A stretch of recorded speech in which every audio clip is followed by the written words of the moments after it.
Nyawanya dari bertumpuk gaya itu. Dia terakhir ya biasanya mau keluar tapi kan ini udah terakhir 2 bulan kali tuh. Yang kuat apa namanya, stamina nya ya CSM Morning itu aku setiap hari Rabu. Oh iya. Kuat banget. Kadang-kadang juga ada bicara top. Betul. Iya. Bupati Pak Heri Sugianto.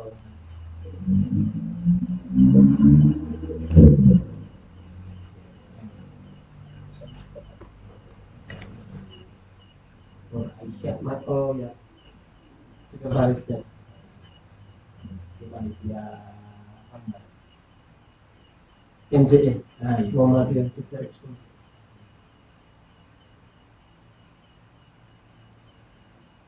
sama Pak Akhir Yuson. Oh, ketua LSDU. Ketua LSDU apa ya? Wilayah itu kayak orang tuh. Ini kayaknya PP. Itu wilayah dokter kan? PP.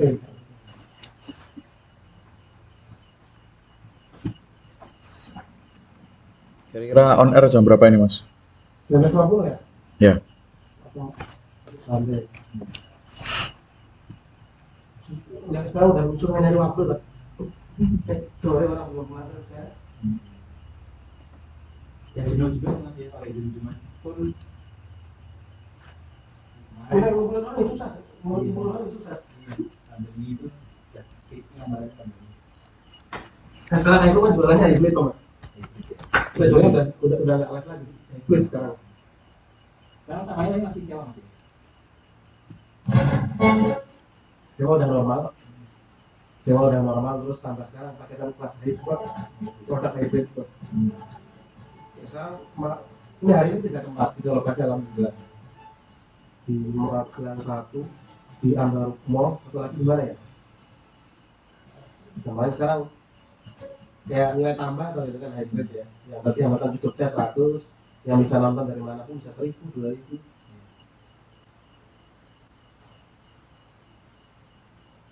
Enggak tahu besok 2023 seperti apa, Mas? Aku tawakal lah. Sebelum berusaha harus selalu siap dengan perubahan. Ini secara kamera sama? Aman, Mas. Posisi sama? Aman. Oh, ya. Aku bisa nonton mana? Posisi ini. Bentar.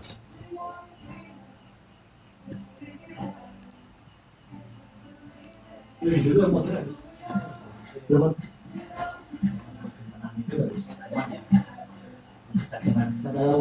Cadangan keuangan perusahaan. Kalau saya mabaknya masih butuh kalian loh.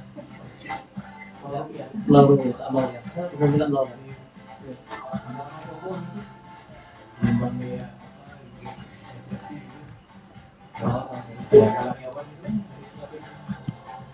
Ya kayak saya biasanya itu dah bagi kawan sih ada. Ada lagi lebih Allah.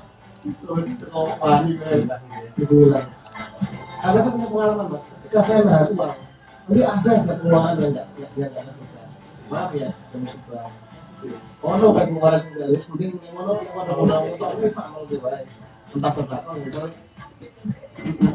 Lagunya di sedekah itu saya sedekah. Saya sekarang punya rumah sakit ya. Nggak ada online jelas rumah sakit keluarkan, haji keluarkan. Karena kalau saya nggak ada, kalau nggak dimulkan otak kanan saya nggak mental deh. Nah, bayar uang ya wis kalau kita mau nolkan kita mikir terus ya.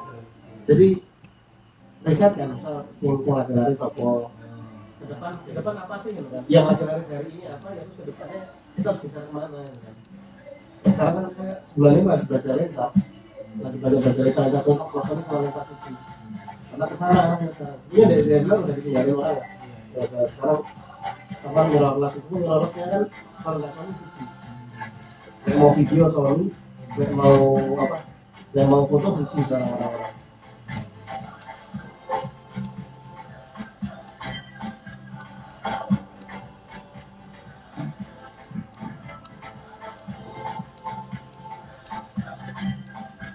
Terus apa ya sing apa rating berapa? Udah dimasukin cuma 6 orang baru. Apa? Berarti dibuka rumahnya terus penting apa rumahnya soalnya? Enggak hidup. Dibuka apa? Rumah.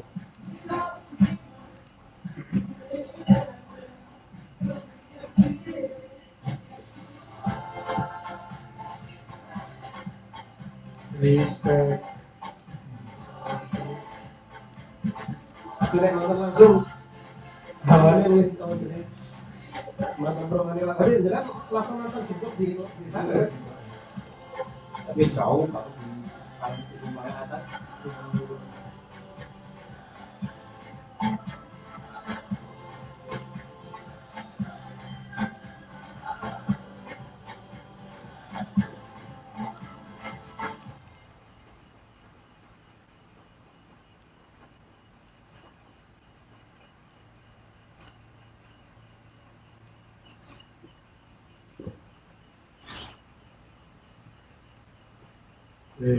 Ngomong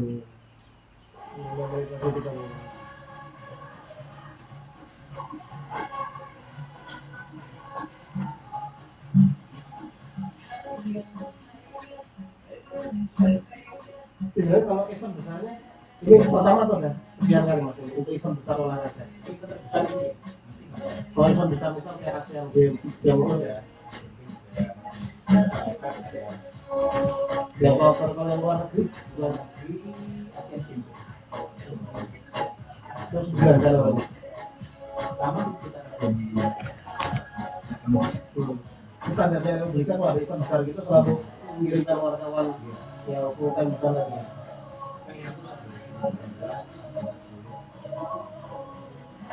Itu pasti kita di lapangan gitu. Saya berarti baca bisa ya. Saya berarti bisa baca gitu. Itu kan sepak bola mulainya kan sore mas ya. oh iya. Kira-kira sore berapa sana? Di sana jam berapa? Di sana jam 6 sore. 6 sore. Malah. Oh, sana. Oh iya benar kayak Arab kan membaca. Kami kemarin yang jam 2 di sini. Oh, jadi rampungnya kira-kira jam 12 malam ya. Misalkan sampai hotel jam 2-an. Kalau target nulisnya langsung hari itu juga terus nulisnya. Ini takdir juga, tidak usah takdir. Sehari rata-rata minimal Satu. atau satu itu. Ini sebenarnya sendirian atau ada temennya di sana. Terus banyak 10 orang. Oh, kalau besar bisa orang yang Kita sendiri.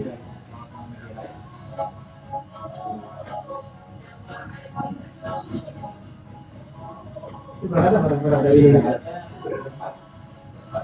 Kemudian berbicara terus.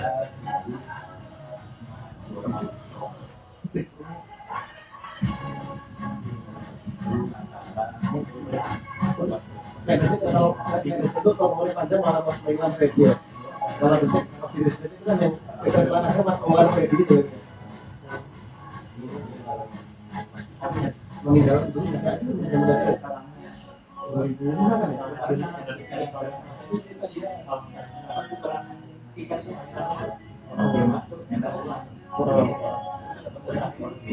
Soalnya pulang meninggal di rumah. Di rumah atau gitu?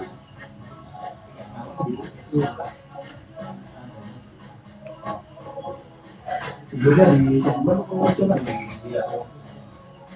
2005 kalau nggak salah.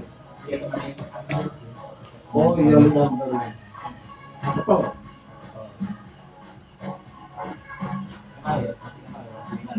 Ya terus sama saya kalau saya masih belum ngerti ya. Belum benar.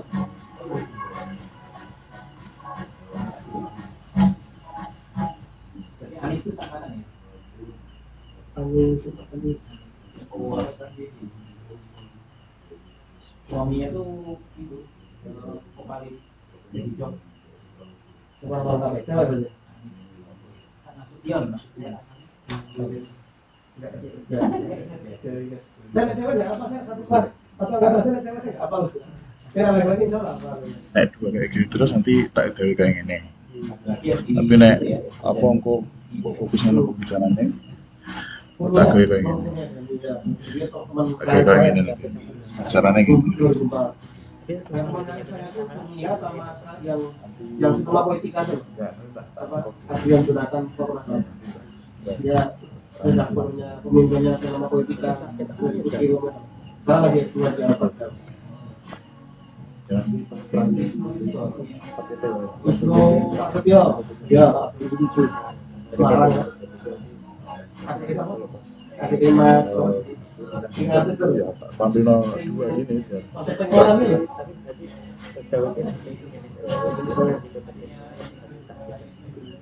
Mas Pur. Tahu nggak? Mas Pur tahu nggak? Iya, kan ya, jangan nonton itu.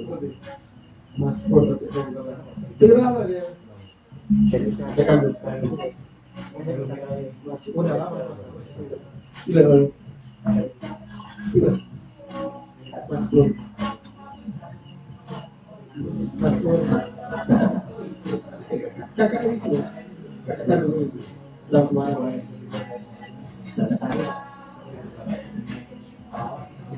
Yes.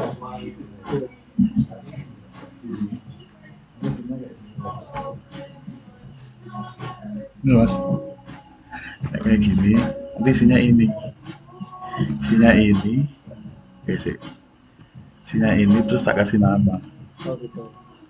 gitu. Oh, bagus sih.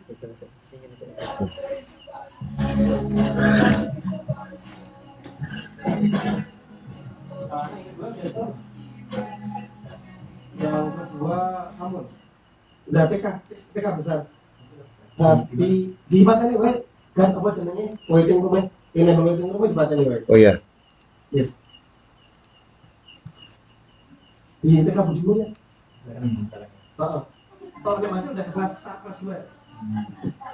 Satu alumni lah.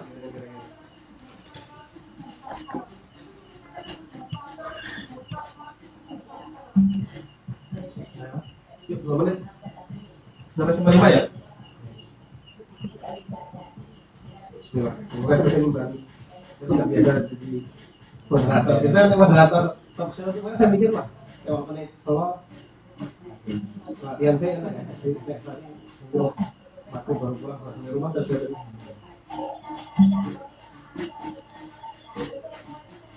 ngurus pemuda Muhammad itu bedanya dengan ngurus yang kan. Nah, Yaman kan 80% kegiatannya kan diskusi kok. Pemuda Muhammadiyah stamina-nya harus kuat di vokal. Kan ngurus vokal pemuda Muhammadiyah. Jadi nggak kuat fisik. Kalau main intelektual nggak lagi di nggak lagi di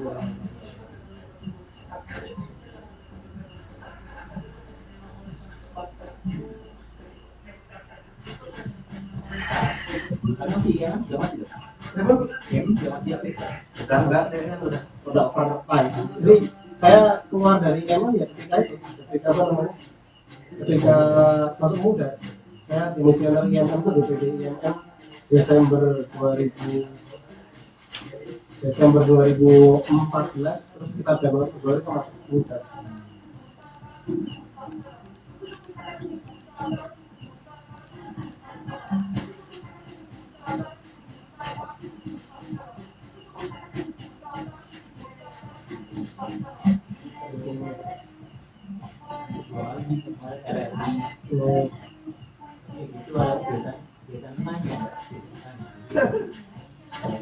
Keluar lawan deh.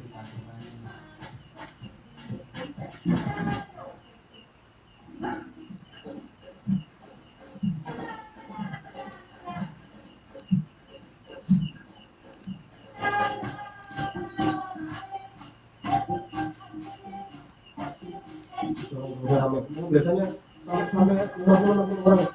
Iya.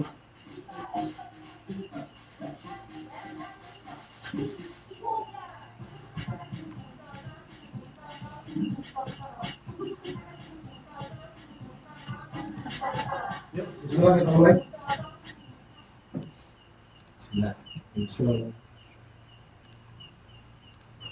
countdown ya mas, 10 ya, 10, 9, 8, 7, 6, 5,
bisa berbuat lebih baik, bisa berkarya lebih baik di bidang media untuk menciptakan nilai-nilai positif dari persyarikatan kita, persyarikatan cinta, persyarikatan Muhammadiyah. Adapun pertemuan ke-10 dari pertemuan 10 itu sebelumnya sudah macam-macam ya temanya ya. Ada pernah kelas Twitter, kelas YouTube, kelas manajemen SDM, kemudian kelas copywriting, kelas analitik media sosial, kelas menulis konten, sampai yang terakhir sekitar 2 bulan lalu nih ada kelas buka-bukaan dapur media PWMU. Nah, dan insya Allah nanti akan masih banyak lagi yang akan kita bahas. Semoga setiap materinya, setiap pertemuannya itu jadi pertemuan yang menarik, yang banyak ilmunya. Dan semuanya nanti bisa diakses secara terbuka di YouTube Pemuda Muhammadiyah. Namanya YouTube-nya Kajianmu PWPM di. Oke.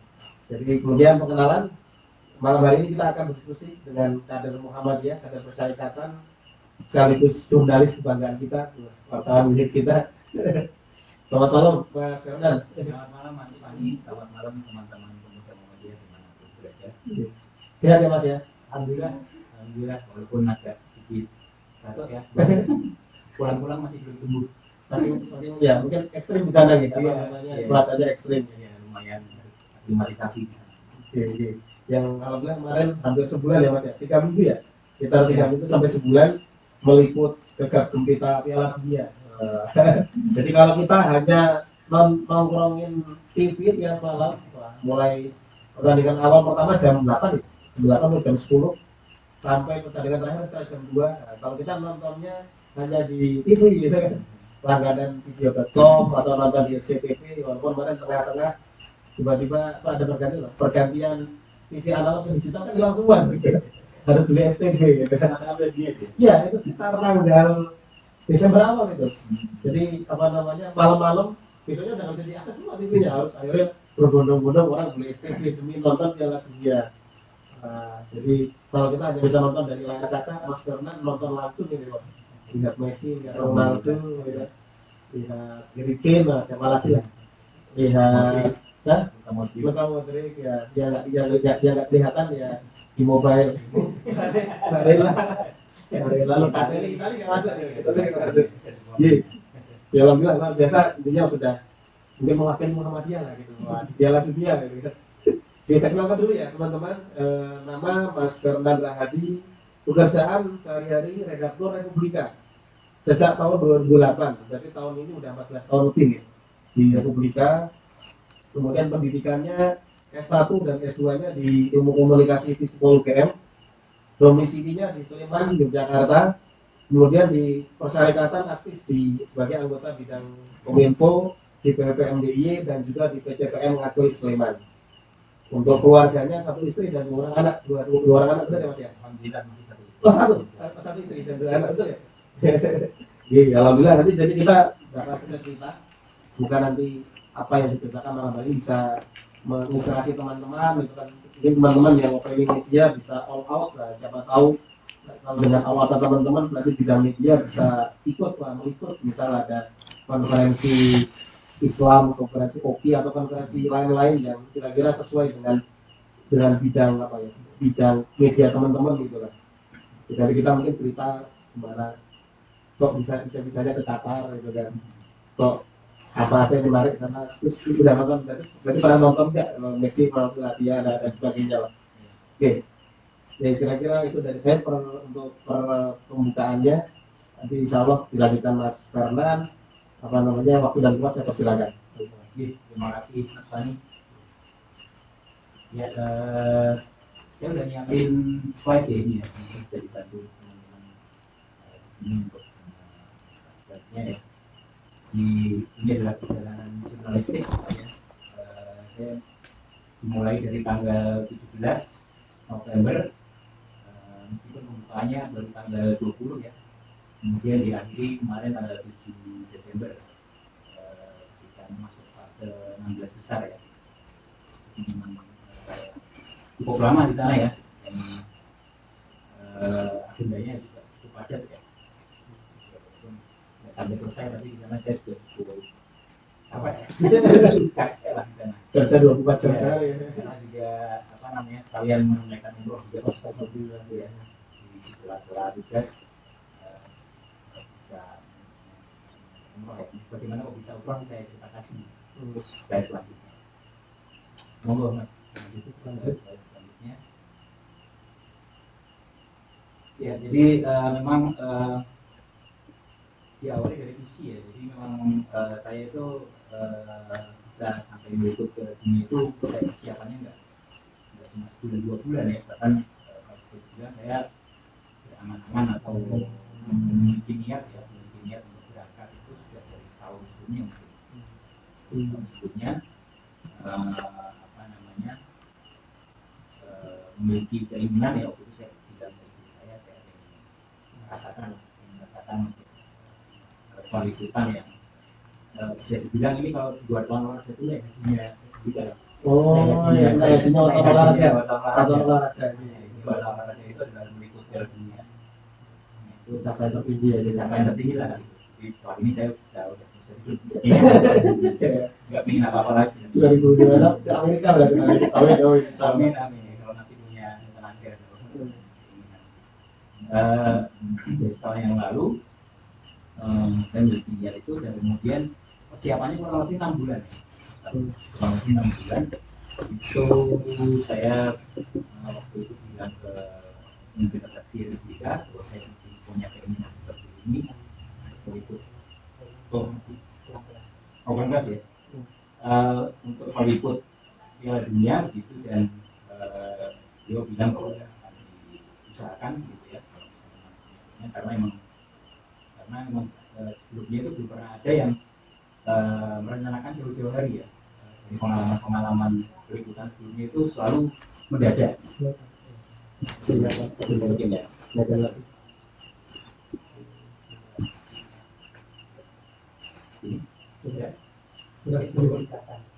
Sampai lebih keras lagi. Baik. Oke. Apa ada ekonomi? Jadi 6 bulan apa namanya, saya mengutarakan visi dan misi saya gitu ya kepada pemimpin redaksi waktu itu, dan kemudian beliau juga bilang akan diusahakan gitu ya, karena selama ini belum pernah yang apa namanya memiliki perencanaan gitu, selalu mendadak. Nah, alasannya saya kenapa kok harus merencanakan jauh-jauh hari itu karena memang ada peluang untuk Republika itu masuk ke dalam list daftar wartawan yang memiliki akreditasi untuk meliput Piala Dunia. Sebenarnya apa sih akreditasi itu? Kalau misalnya kita berangkatnya mendadak, seminggu 2 minggu sebelum Piala Dunia, itu akan sulit atau tidak akan bisa mendapatkan akreditasi. Akreditasi itu gunanya adalah untuk supaya wartawan itu bisa masuk ke akses yang di Semacam akses itu, semacam akses itu. Jadi kita bisa masuk ke stadion, kita bisa masuk ke ruang konferensi pers, kita bisa masuk ke mid zone gitu ya. Itu kalau misalnya kita persiapannya mendadak, kita nggak akan bisa mendapatkan itu. Tapi kalau kita persiapannya jauh-jauh hari, itu kan ada peluang walaupun itu kecil ya, karena selama ini Republika belum pernah mendapatkan akreditasi itu. Sudah 20 tahun, 30 tahun Republika ini baru pertama kali. Seperti ini baru pertama kali setahu saya. Karena saya pengalaman saya dari 2008 itu kan sudah 3 kali Piala Dunia itu selalu nggak pernah punya akreditasi. 2014, Ya 2010, 2014, 2018 itu nggak pernah. Nggak pernah bisa masuk ke stadion untuk meliput langsung. tapi berangkat cuma nggak punya Berangkat cuma punya akses, jadi cuma meliput 2 stadion aja. Suasana gitu ya, teknik, tapi nggak bisa melakukan langsung pertandingan Piala Dunia. Karena saya memiliki itu, visi itu apa namanya, kemudian ya itu akan diusahakan, dan alhamdulillah disetujui ya. Nah, terus kemudian juga saya selain punya misi untuk melakukan liputan itu, juga pengen merasakan kehidupan di sebuah negara Islam Arab ya, sebuah negara Islam Arab yang kaya gitu. Karena sebelumnya saya belum pernah untuk meliput di Timur Tengah gitu. Saya selama perjalanan karir jurnalistik saya belum pernah ya saya ke Timur Tengah. Jadi pertama kali, dan itu tadi ada niatan untuk ikut mempromosikan Islam itu damai rahmatan lil alamin gitu ya. Kemudian ini membuktikan ya, secara kan selama ini kan misalnya ke belakang ya, iya, jadi banyak berita-berita negatif seputar penunjukan kata sebagai tuan rumah ada persiapan menjelang dilakukan piala dunia. Saya ingin membuktikan dan ingin melihat dari kepala saya sendiri seperti apa sih sebenarnya yang terjadi. Nah, kemudian masuk komisinya, itu tadi ada apa namanya peluang untuk melaksanakan ibadah umroh karena jaraknya dari Qatar ke Mekah itu sekitar 2 jam perjalanan udara.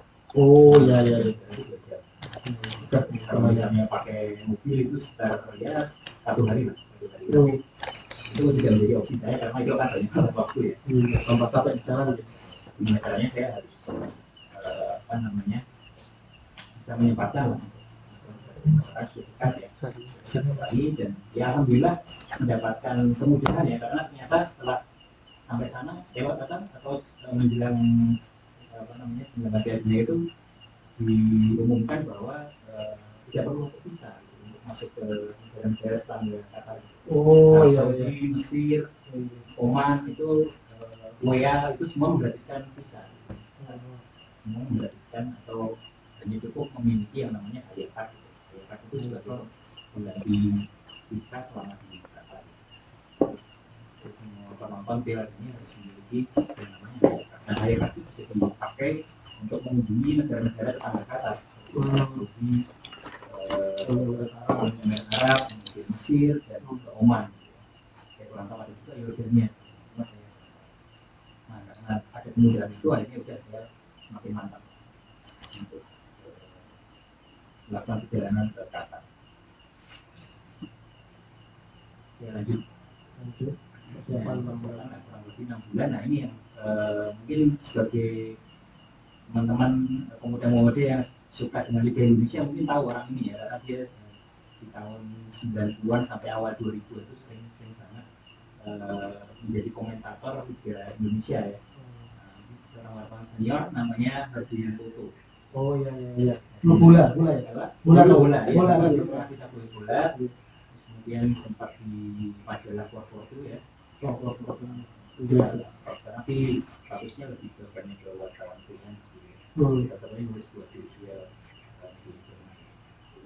Nah, kebetulan saya punya teman di Jakarta kenalan baik dengan Mas Herdian Toto ini, dan saya mau mulai awal itu mencari-cari info tentang Piala Dunia ini dari beliau karena beliau ini juga alumni sekian Piala Dunia dari tahun 90 dari Piala Dunia 90 Italia. Ini saya pertama kali mencari-cari info dari beliau memberikan informasi bahwa yang penting sekarang bisa bagaimana caranya kamu masuk ke Qatar dulu. Karena kamu harus cari info. Beliau ya menelusuri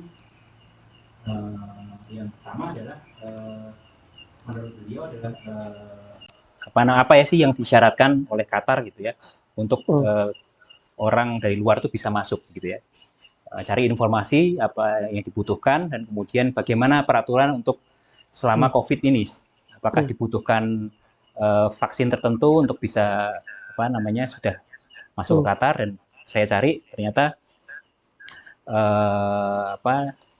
waktu itu yang penting sudah booster ya, sudah ketiga dan itu sudah saya penuhi, dan kemudian tinggal bagaimana masuk Qatar itu, apa visa seperti apa yang dibutuhkan. Dan ternyata yang pertama adalah Hayat Card tadi. Bisa slide selanjutnya mungkin. Lanjut. Persiapan lagi cara masuk ke Qatar. Qatar. Nah, ini yang saya sebut sebagai Hayat Card ya.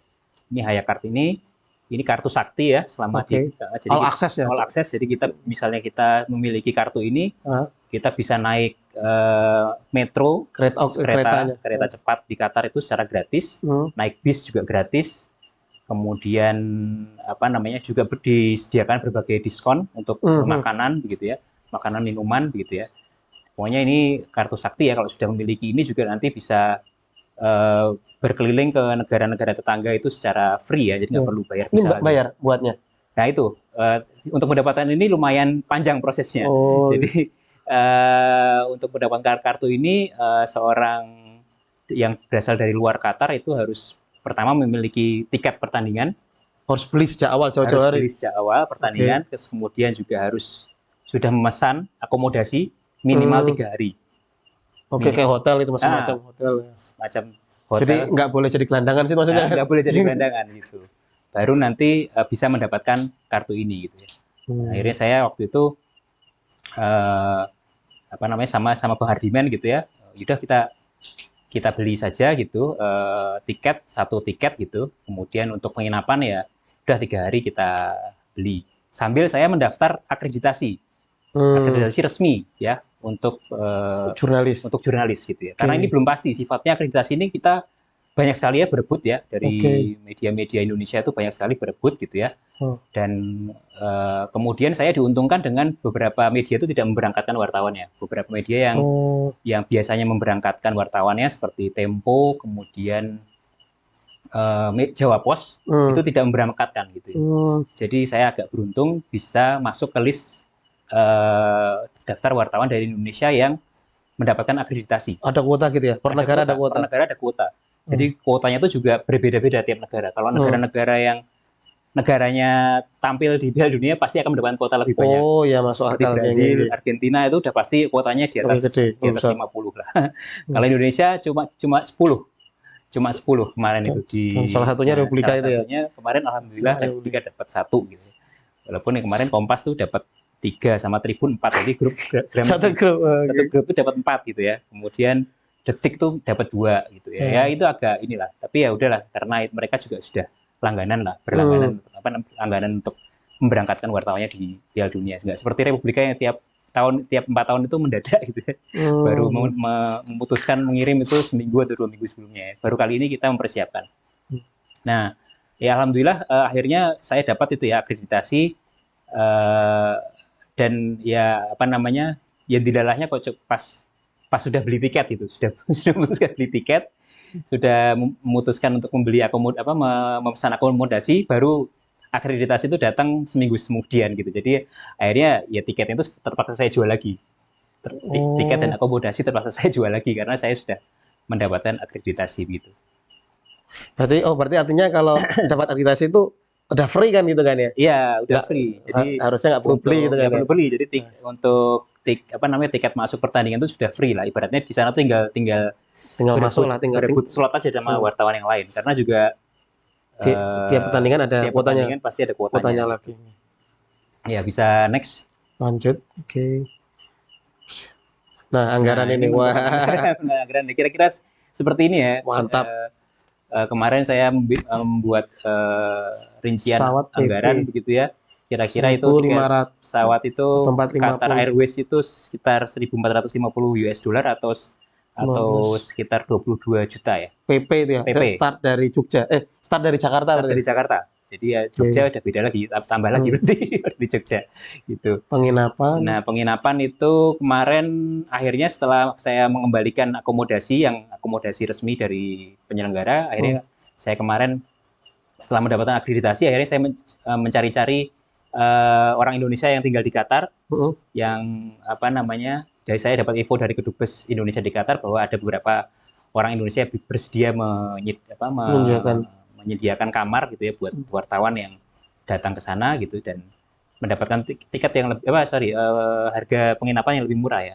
Kalau misalnya di yang resmi itu per malamnya itu bisa mungkin 3 sampai 4 juta gitu. Ya, kalau di orang Indonesia itu bisa mungkin cuma 1,2 sampai 1,5 juta. Itu pesan numpang apartemennya gitu atau? Iya, kita numpang apartemen. Dan itu kita juga berbagi dengan wartawan lain gitu. Jadi bareng-bareng gitu ya. Bareng-bareng dengan wartawan lain gitu ya. Satu kamar 2 orang gitu. Jadi lebih murah bisa berbagi misalnya satu harinya 1,5 juta gitu bisa 750 gitu. Nah, kemudian uang saku juga kemarin sekitar 1.000 US dollar itu mungkin sekitar 16 jutaan ya. 16 juta ya.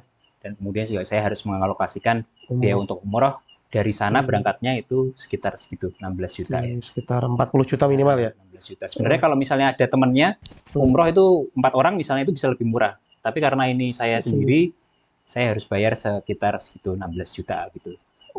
Jadi itu ibaratnya satu kamar yang bisa dihuni 4 orang saya pakai sendiri gitu. Kamar quadruple kamar berempat. Ya, jadi karena emang saya dengan wartawan yang lain sebenarnya ada dari teman wartawan Kompas yang eh, juga umroh, cuma dia memutuskan untuk di akhir ya. Setelah selesai baru umroh gitu. Saya karena nggak punya waktu selama itu, saya memutuskan di awal saja umrohnya gitu. Itu. Ya, mungkin bisa selanjutnya. Nah, tadi setelah tanggal 17 ya, tanggal 17 itu saya masuk ke apa namanya terbang ke Qatar, kemudian sampai ke Doha itu suasananya agak tidak terduga ya. Misalnya mendengarkan cerita dari teman-teman yang berangkat ke Rusia 4 tahun yang lalu atau ke Brazil gitu ya. Biasanya seminggu sebelum Piala Dunia itu sudah ramai gitu. Tapi kemarin itu sangat sepi kayak biasa aja gitu. Kayak biasa gitu. Hamin seminggu padahal ya. Itu Hamin 3 hari. Hamin 3 hari. Hamin 3 hari. Jadi Piala Dunia itu kick off tanggal 20, saya sudah datang ke Qatar tanggal 18. 18 ya. Sampai di Qatar 18 ya, itu masih 17 Mas, 17. Ada satu pintu ya, satu pintu penerbangannya. Penerbangannya cuma dari apa namanya masuk ke Bandara Hamad namanya ya. Nah, itu saya jadikan berita begitu ya. Bagaimana masih sepi lah ya, masih sepi. Dan ternyata emang ramainya itu emang bener-bener hari hanya itu. Pas hari Sabtunya. Hari Sabtu ya. Sabtu pembukaan kan ya. Sabtu pembukaannya itu baru bener-bener berlangsung semprot ke banyak sekali supporter yang datang ke Qatar. Kalau secara umum kalau di sana pernah dengar dari wartawan lain nggak? Misal ini hitungannya Piala Dunia sepi atau Piala Dunia ramai gitu? Di sananya untuk penonton yang di sana langsung gitu. Iya, kalau di sana pada akhirnya emang ramai sekali sih. Ramai sekali. Cuma memang di awal-awal emang awal-awal itu memang sepi ya, apa namanya? Mungkin karena faktor musim dingin ya, mungkin akhir tahun gitu ya. Biasanya kan summer itu kan. Iya, mungkin juga ya. Saya juga kurang tahu. Pas tapi libur summer. Yang pasti awal-awal itu memang sepi, cuma begitu masuk ke apa namanya? Hari H sampai seterusnya itu.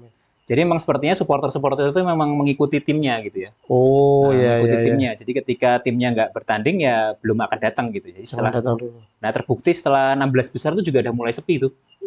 Pada pulang. Jadi 16 setelah saya masuk ke 16 besar itu juga di metro dimanapun itu pusat-pusat perbelanjaan itu juga mulai sudah nggak ada supporter ya, hanya supporter yang timnya masih bertahan di babak knockout ya. Setelah itu sebelum apa namanya, terutama dari tim-tim Eropa sih yang nggak banyak gitu. Kalau tim-tim Asia, Afrika itu banyak sekali yang hadir ke Qatar itu.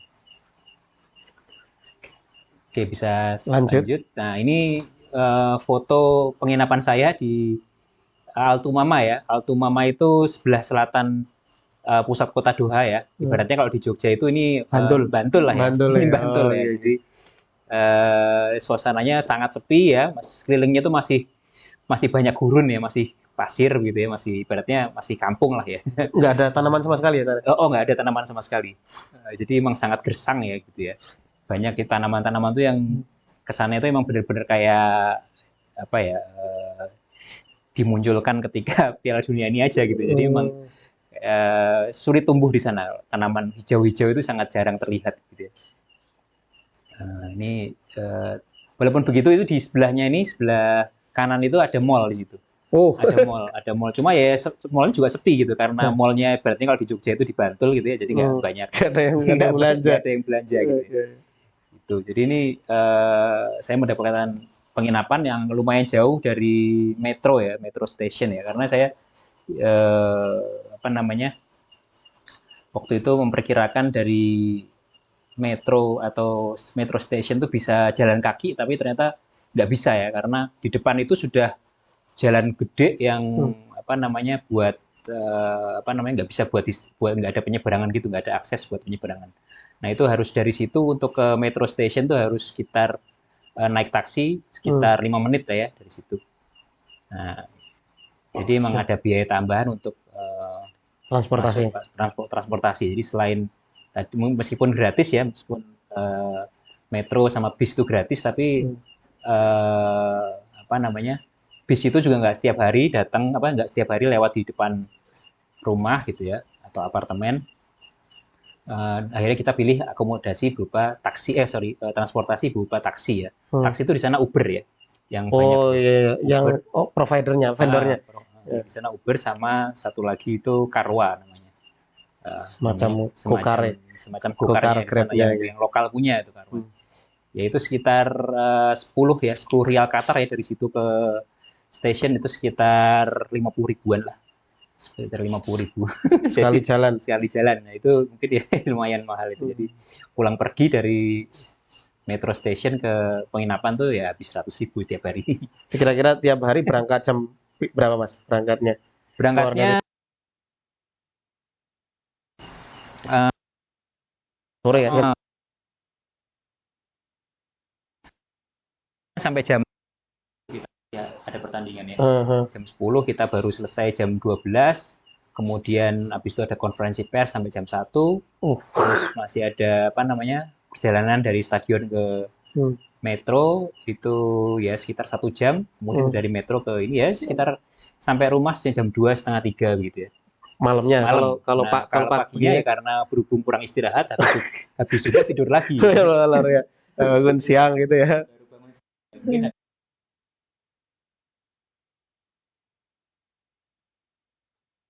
merubah pola hidup beneran. Jadi saya sampai rumah sampai Indonesia lagi ya sempat susah tidur gitu karena memang harus menyesuaikan. Memang umumnya ketika ngeliput olahraga memang harus siap dengan pekerjaan sehari-hari kayak gitu nggak Mas ya? Iya, jadi emang apalagi ini apa ya multi event ya, bukan multi event, jadi emang event besar ya, event besar seperti saya sebelumnya kalau saya sebelumnya kan di Nipot Asian Games, emang pertandingan itu setiap hari ada, jadi emang harus menyiapkan stamina untuk bagaimana setiap hari itu, jadi emang teman-teman tuh setiap hari itu ya dopingnya vitamin, gitu ya, makan jangan sampai telat, gitu ya. Itu, karena saya sempat sakit juga di sana, karena emang iklim yang ekstrim ya. Dan kemudian saya juga karena kesalahan saya telat makan gitu ya, akhirnya sempat tumbang juga 1 hari 2 hari nggak kemana-mana gitu. Sayang juga melewatkan sejumlah pertandingan. Mungkin bisa lanjut ya. Nah ini hari pertama ini saya cetak kartu akreditasi ya, karena sudah mendapatkan tadi dari FIFA slot untuk wartawan Republika itu bisa memiliki kartu akreditasi. Akhirnya hari pertama itu setelah saya turun dari pesawat ke bandara, kemudian ke penginapan, akhirnya langsung ke media center. Media center itu kita naik metro itu cuma berganti satu kali stasiun, kemudian letaknya di ini apa namanya Qatar National Convention Center ya atau QNCC itu di situ. Jadi semacam kalau di sini JEC gitu ya. Itu di dalam situ, di dalam gedung pertemuan itu ya. Kemudian kita mencetak kartu akreditasi karena itu kemana-mana harus dibawa karena itu kan selalu diperiksa ya. Karena sebagai hayakart tadi kalau penonton biasa tuh pakai hayakart, dikalungkan begitu ya.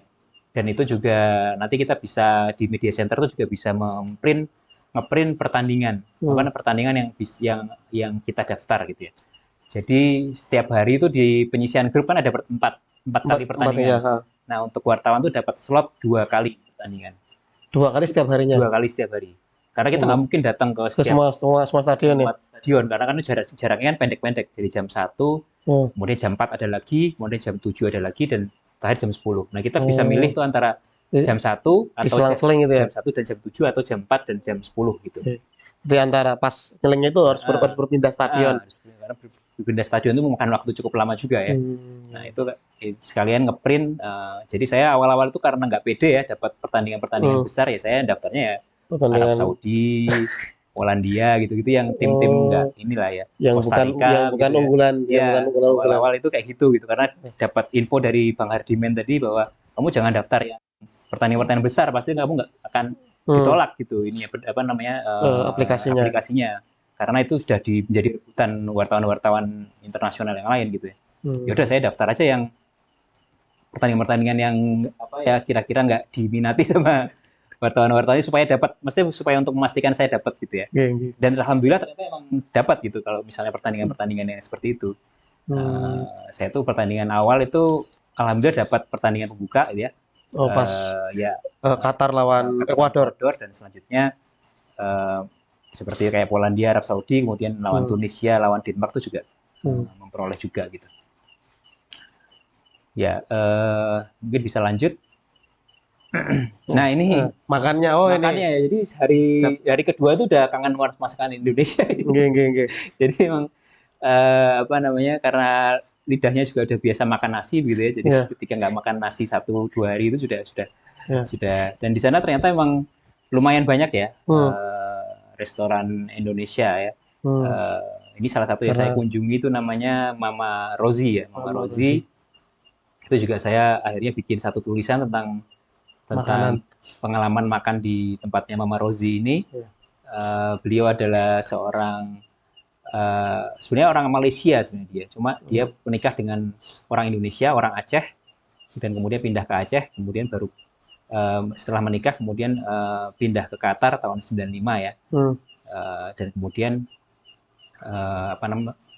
walaupun awalnya suami istri itu bekerja di oil and gas ya, seperti kebanyakan orang Iya. Indonesia yang bekerja di Qatar, kerjanya di bidang perminyakan gitu ya, gas dan minyak gitu ya.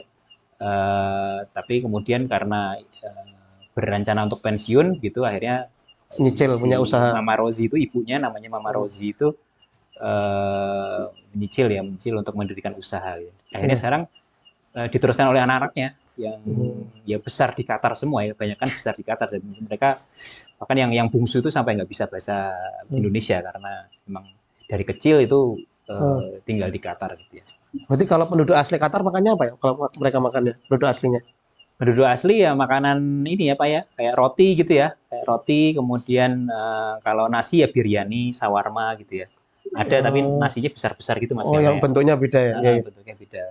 Dan itu tapi kan itu nggak tumbuh di sana kan ya? Makanan pokok mereka bukan dari pertanian mereka kan ya? Iya. Impor semua. Impor iya. Oh, okay, jadi beras itu susah banget dicari di sana. Saya kalau misalnya mau makan nasi itu harus ke KFC dulu gitu baru bisa dapat makan nasi.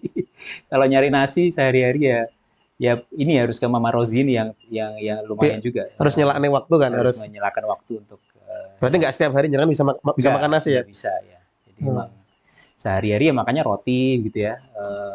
Di sana tuh ada kayak apa GoFood gitu ya. Ada kayak GoFood tuh namanya Talabat ya di sana. Talabat itu juga kalau misalnya punya preferensi khusus ya pesan di situ. Misalnya kita familiarnya ya makanan kentang sama ayam ya udah pesan di situ aja gitu. Karena kalau di restoran yang jual di sekelilingnya ya kebanyakan ya roti gitu ya. Roti terus ya itulah makanan kentang gitu ya. Jadi bukan yang familiar di lidah orang Indonesia gitu ya. Makanya ini hari kedua atau hari ketiga ini ya, saya diantarkan oleh induk semang saya itu ke ini untuk merasakan masakan Indonesia di sana. Ya mungkin bisa lanjut. Nah ini juga pengalaman pertama, hari kedua setelah dari di Qatar, itu kan kebetulan hari Jumat ya, hari Jumat, dan kemudian saya sampainya Kamis ya, menyempatkan waktu untuk melakukan sholat Jumat di masjid terbesar di Qatar, di Doha, iya. Namanya Masjid Imam Abdul Wahab gitu ya. Sama Istiqlal besaran mana? Apa? Sama Istiqlal besaran mana ya? Sama Istiqlal ya.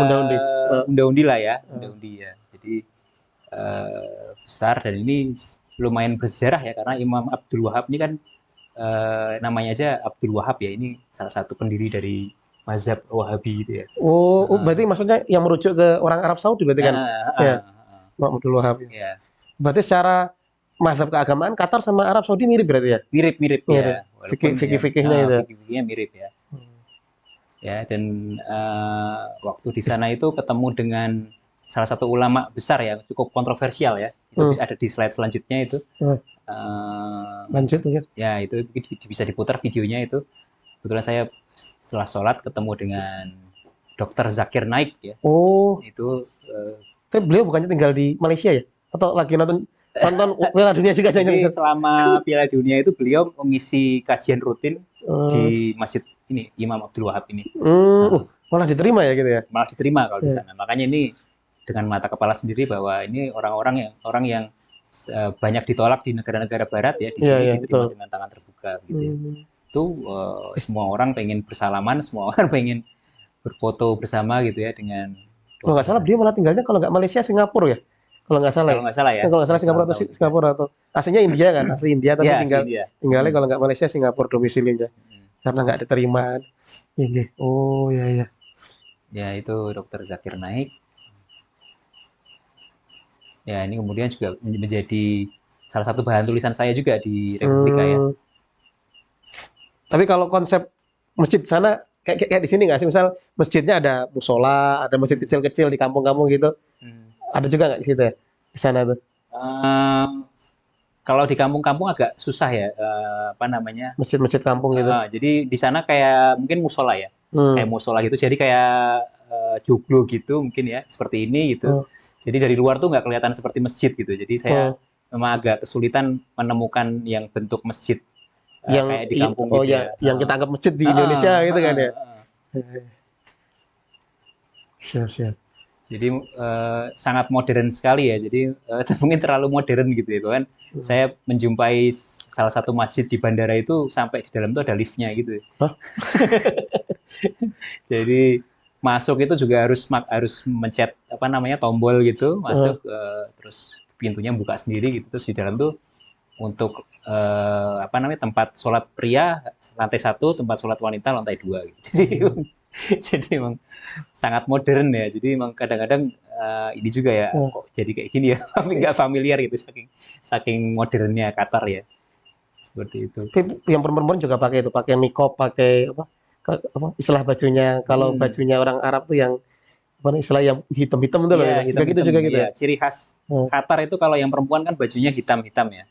Kalau abaya, istilahnya abaya. Kalau yang laki-laki itu putih dengan ada ikatnya warna hitam. Itu yang membedakan dengan pakaian di Arab Saudi. Kalau Arab Saudi itu kan merah ya. Nah, itu membedakan orang Arab dengan orang Qatar ya. Bedanya di situ. Nah, ini juga saya menyempatkan mungkin para teman-teman pemuda Muhammadiyah mengenal orang ini gitu ya. Ya, Yusuf Al-Qaradawi yang kebetulan makamnya itu nggak jauh dari penginapan tempat saya tinggal di sana gitu ya. Sekitar 10 menit ya naik taksi gitu. Beliau domisili Qatar ya memang ya. Ini saya menyempatkan untuk berziarah ke makam beliau di Mesir Cemetery. Walaupun saya sempat kesulitan ya untuk mencari makamnya ya karena di sana itu ternyata kalau makam itu nggak ada namanya, cuma ada nomor gitu ya, gitu ya. Dan semua makam itu bentuknya sama seperti yang digambar gitu ya. Jadi nggak ada bedanya antara makam orang siapa dengan siapa itu orang biasa dengan orang public figure itu nggak ada bedanya gitu ya. Terus jenengan tahu itu nanya sama penjaga makamnya gitu. Kuncennya lah sama seorang penjaga di pemakaman itu ya baru ini makamnya yang sebelah itu gitu. Nah, itu baru kemudian saya mengabadikan itu ya. Tapi itu tadi yang jadi makamnya kayak di tengah gurun gitu nggak ada apa-apa gitu ya, gersang, nggak ada pohon, nggak ada bangunan lain ya cuma makam gitu sejauh mata memandang tuh makam itu mungkin seluas bisa 5 kali lapangan sepak bola itu ya lapangan apa namanya makamnya itu ya jadi sangat luas sekali dan saya benar-benar kayak orang hilang itu turunin di situ sama sopir taksi itu dia ditanya ini benar mau turun sini Mas turun sini ya benar gitu saya mau cari makam ini gitu. Atau mungkin nggak lazim sana ya mungkin nggak lazim kalau ziarah makam di sana tapi ada sih tetap ada juga ya cuma 1-2 aja gitu. Ya, kalau orang sini kan ramai dong, makam ramai. mau lebaran itu kan. Ini kan paling cuma berapa 20-30 gitu ya satu komplek makam ya. Kalau itu benar-benar ratusan makam di situ ya. Jadi satu makam besar di Qatar. Nah ini hari ketiga masuk ke laga pembukaan ya. Saya melakukan live report gitu ya dan itu yang pemandangan yang cukup unik di depan stadion itu sebelum pertandingan ada hewan unta ya yang disiapkan untuk menyambut tamu undangan ya tamu VIP ya VIP itu disiapkan itu ya. Itu jenengan live Zoom itu berarti bawa tripod itu Mas? Pasang sendiri pakai HP kan itu ya? Pakai pasang sendiri terus ya itu ngomong sendiri di depan kamera nggak ada kameramennya itu berarti menyangkut itu Mas menyangkut gadget yang jenengan bawa itu jelas bawa laptop tapi laptop dibawa dipanggul kemana-mana gitu untuk ngetik pakai tas gitu ya laptop terus HP-nya paling nggak 2 ya ya HP 2, Charger gitu ya, charger power bank gitu. tripod, ya. Ya itu sebenarnya saya nggak siap macam-macam sebenarnya di sana itu. Cuma Hmm.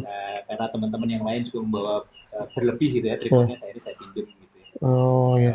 Saya sendiri dari rumah cuma bawa satu aja HP-nya, cuma karena di sana ada teman yang meminjamkan gitu ya, akhirnya saya bisa pinjam kamera yang lebih bagus gitu ya. Hmm. Ya paling ya tripod terus HP ya, sama apa lagi ya, udah sih paling itu ya. Kalau ngetik tetap pakai Ya. pakai laptop ya, nggak bisa digantikan. Misal buat berita pakai HP bisa tergantikan nggak sih kalau habit gitu ya? Kalau Bisa ya? misalnya misalnya terpaksa ya bisa sih pakai HP gitu ya, ngetik pakai HP gitu. Cuma ya ini lebih nggak nyaman. Tapi ya diusahakan lah. Dan kebanyakan teman-teman di sana tuh malah justru nggak nulis ya sekarang tuh ya. Teman-teman wartawan sekarang itu lebih banyak live report gitu, jadi langsung live di depan kameranya sendiri gitu, depan HP-nya sendiri gitu untuk melakukan live report di media sosialnya Masing-masing media. Jadi yang menulis ya tinggal ya dihitung jari ya, tinggal saya sama teman-teman dari Kompas itu yang masih menulis ya. Jadi masih konvensional ya, setelah melakukan liputan mencari tempat yang nyaman untuk ketik gitu. Kalau yang lain kayak Tribun, kayak Kompas.com itu sudah langsung live report aja. Jadi kerjanya cuma jalan bawa HP gitu ya, langsung melakukan live report di depan kameranya. Ya ini laga pembuka ya. Itu setinggi itu ya, segede itu ya. Ini Al Bait, stadion kedua terbesar ya yang di apa namanya? Berapa sih ini kapasitasnya Al Bait? Al Bait itu sekitar 60.000 ya, sekitar 60.000 atau 70.000 saya lupa.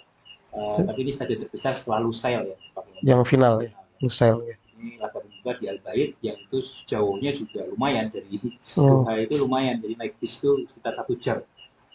Jadi ketika pertandingan pembuka ini selesai jam 12, ya itu perjalanan dari stadion ke balik lagi ke media center itu 1 jam gitu. Melelahkan sekali ya. Makanya saya tuliskan menjadi sebuah tulisan perjalanan panjang ke Al Bait ya, karena benar-benar perjalanan yang tidak disangka-sangka. Karena saya juga tidak menyangka untuk bisa mendapatkan tiket pembuka itu agak ragu juga awalnya. Mesti rebutan itu ya. Enggak ya, tapi teman-teman meyakinkan bahwa ini sudah ada yang daftar dan sudah mendapatkan tiket, akhirnya ikut-ikutan mendaftar dan akhirnya pembuka, tapi dapat meskipun nggak dapat desk ya. Kalau misalnya desk, maksudnya meja kerja gitu ya. Di tribun media ada mejanya gitu, kita nggak dapat, kita cuma dapat kursi penonton biasa. Ini kemarin yang sempat viral itu di tribun penonton tuh mendapatkan souvenir ya.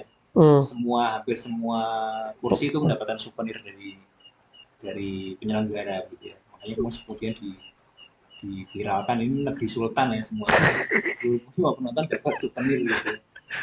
Mereka mungkin nggak butuh duitnya ya, nggak butuh dibayarin tiketnya sebenarnya.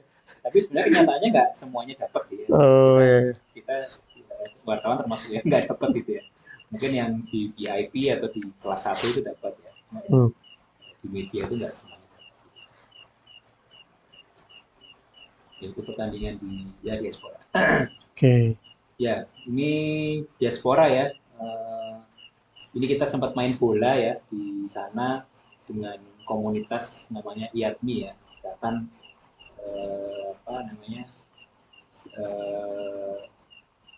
ikatan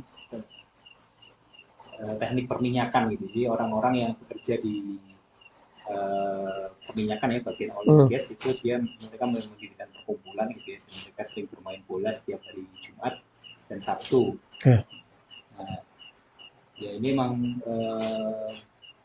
cukup meramaikan juga ya, dia menyelenggarakan berbagai event ya selama penyelenggaraan Piala Dunia gitu, dan mereka pun sangat ramah ya dengan orang-orang Indonesia yang datang ke sana. Jadi mereka sangat welcome ya. Senang ya, kayak dulure teko ya. Saudara jauh datang gitu kan. Ya. Diperlakukan, saya sering ditraktir. Kalau misalnya makanan di restoran Indonesia itu juga saya digratisin gitu ya. Sultan soalnya gajinya sultan. Gajinya sultan di sana. Mungkin kalau oil gas gaji ratusan juta mungkin ya. Standar ratusan juta ya. Pokoknya udah malas pulang. Iya. Iya, iya. Jadi saya diceritain itu 1000 rial Qatar itu habis buat seminggu. 1000 rial Qatar itu misalnya satu rialnya 4.000. Jadi 4 juta. 40 juta. 40 juta itu habis buat seminggu, hanya buat seminggu untuk hidup di Qatar. Karena emang apa-apanya mahal ya. Karena emang apa-apanya mahal. Serba impor soalnya. Iya, iya. Dan emang fasilitasnya emang ya kelas 1 di sana semuanya. Jadi emang ya ibaratnya kayak pajaknya aja lah gitu, pajaknya dari tuan rumah untuk para pendatang yang tinggal di sana, ya konsekuensinya harus biaya mahal. Di sana ada juga klub bola yang buat anak-anak umur 6 sampai 15 tahun gitu ya. Kita mendirikan ya di klub-klub sepak bola buat anak kecil, para diaspora yang di sana. Bahkan ada juga yang sempat masuk ke timnas Indonesia ya, dipanggil ke timnas U23 ya. Iya. Apa namanya, jebolan dari atau anak-anak dari diaspora ini. Iya. Anak dari diaspora yang ada di sana itu sempat masuk U23. Tapi ya kemarin ngobrol-ngobrol gitu ya, akhirnya banyak yang menyarankan untuk kamu udah nggak usah ke Indonesia gitu, udah berkarir di sini aja gitu. Terlalu banyak politik lah kalau sepak bola lokal Indonesia tuh ya. Indonesia menyarankan buat Udah jangan usah pulang sana aja. Pelatihnya gitu juga kan, kamu berkarir di sini aja, nggak usah di Indonesia. Di Indonesia nggak jelas gitu ya. Jadi ya bicara nasionalisme ya lagi ya, tapi kan ini tidak semata-mata nasionalisme begitu ya. Karena banyak kepentingan juga di sana. Kayaknya hampir semua, mungkin masalah Indonesia ya, hampir semua cabang olahraga itu ya, mohon maaf kan dikuasai tokoh-tokoh politik gitu kan. Bukan tokoh-tokoh profesional yang seumur hidupnya ngopeni cabur itu kan. Banyak pemain-pemain yang titipan gitu kan ya. Betul. Dari sportivitas ya, karena harusnya olahraga kan sportif gitu. Banyak Pak ya, beberapa masih eksis di Indonesia gitu. Cuma di klub apa gitu. Ya masih lah. Mas Fani tahu lah nama-nama. Saya kurang begitu ngikuti Liga Indonesia, soalnya dari dulu mikirnya wah, nek ora gelut rusuh saya akhirnya ya kalaupun sepak bola cuma ngikuti paling liga-liga Eropa, Italia, Spanyol, Inggris. Sekarang mungkin ya Prancis dikit-dikit lah nonton PSG itu. Iya, kurang tertarik ya. Iya. Kan tahunya kalau Liga Indonesia kan yang viral di Twitter kan offset. offset itu kan. Aduh, bisa namanya udah tertinggal teknologinya, yang lain udah pakai VAR. Di sini masih 1 meter aja masih. Nah kemarin padahal yang pas final itu si Varane kan dia bungkuk itu kena kan tuh. Iya. Varane malah pantatnya yang segaris sama tangannya tangannya Lautaro kayaknya kan. Akhirnya jadi meme itu. Segitu aja teknologi itu Indonesia yo nggak mau ngadopsi ya. Iya, emang kayak gitu ya. Jadi emang di sana rata-rata diasporanya hidupnya makmur lah ya. Jadi ya itu untuk melakukan antar jemput kita yang rumahnya agak jauh gitu, penginapannya agak jauh gitu ya. Dengan senang hati. Jadi ya mobil juga bagus ya. Jadi sebenarnya untuk transportasi umum sudah lumayan ya, tapi itu memang baru dibangun. Baru dibangun 2019 menjelang Piala Dunia ini aja gitu ya. Cuma memang transportasi utama di sana adalah mobil ya, kalau misalnya kita mobil memang sangat terasa ya. Saya sempat tumbang itu ya karena kebanyakan jalan di sana. Kebanyakan jalan, harus dari transportasi umum pindah lagi ke moda yang lain gitu, itu cukup ini ya. Melelahkan ya. Jadi ya masih mobil ya di sana. Karena jenengan untungnya olahragawan tuh Mas. Iya, untungnya bantu ya. Hitungannya lari kan jenengan rutin ya, misal lari 10 kilo, 15 kilo ya. Iya, tapi di sana ternyata bisa tumbang juga. Gitu. Mikul tripod, mikul laptop gitu ya. Jihad. Jalannya juga lumayan tuh, dari stasiun metro ke destinasi itu masih jauh lagi, harus jalan. Stadion itu nggak dekat gitu ya. Kayak stasiun Hargai yang agak jauh gitu ya. Oke, bisa lanjut mungkin ya. Oke, lanjut. Nah, ini menonton yang agak langka, pengalaman langka ini. Nonton 2 Liga Bintang yang bermasalah. kemungkinan akan menjadi Pakai ini kayak Piala Dunia terakhir mereka ya. Ronaldo dan Messi. Sepertinya agak bermasalah. Mic-nya ditambahi. Terus tambahin aja ya. Iya. Ya, Ronaldo ya, saya menonton pertandingan Ronaldo di penyisian grup terakhir ya lawan Korea ya. Lawan Korea dan juga partai /8 final melawan Portugal melawan Maroko. bukan yang menang telak itu. Oh, yang 5-0 Gonzalo Ramos itu ya? Ya. Siapa ya? Lupa. Lawan Swiss. Lawan Swiss itu Ronaldo turun sebagai pemain pengganti ya. Akhir-akhir. Sama juga ketika pas melawan Maroko juga lawan pengganti. Kebetulan kalau Messi itu saya nggak dapat ya pertandingannya, cuma saya sempat untuk menyambangi tempat latihannya di Qatar University. Itu boleh ditonton latihannya. Jadi wartawan dikasih waktu 10 menit buat melakukan liputan untuk menonton latihan Messi dan kawan-kawan. Nah, apa namanya? Yes, ternyata sama seperti manusia biasa. Kalau lihat langsung itu ya sama aja kayak di TV gitu ya, nggak ada bedanya gitu ya. Messi ya orangnya kecil juga gitu.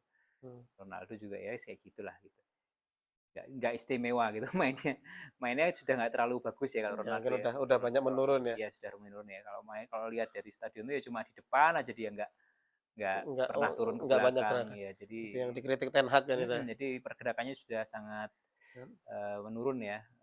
Performanya juga ya mungkin cuma tinggal leadershipnya aja dia yang masih yang mahal itunya leadershipnya juga. Ya. Oke, bisa lanjut ya.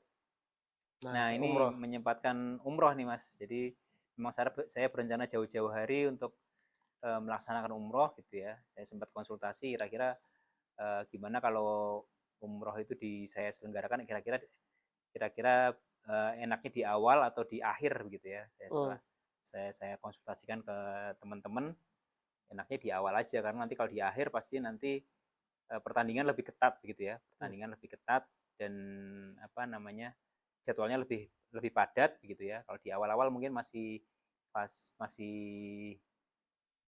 belum menentukan banget gitu ya. Ya udah akhirnya saya cari di sana ada namanya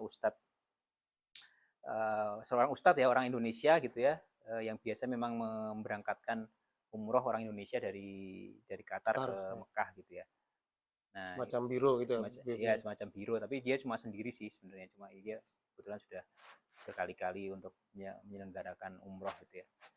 Ya itu biasanya 4 orang, 3 orang, 4 orang gitu. Cuma kemarin kayak karena saya nggak ada temennya, ya udah saya sendiri aja gitu, nggak apa ya udah. Nggak masalah, tapi harus membayar lebih gitu ya. Tadi itu besarannya sekitar $1.000. Pesawatnya dari Qatar ke Jeddah itu ya.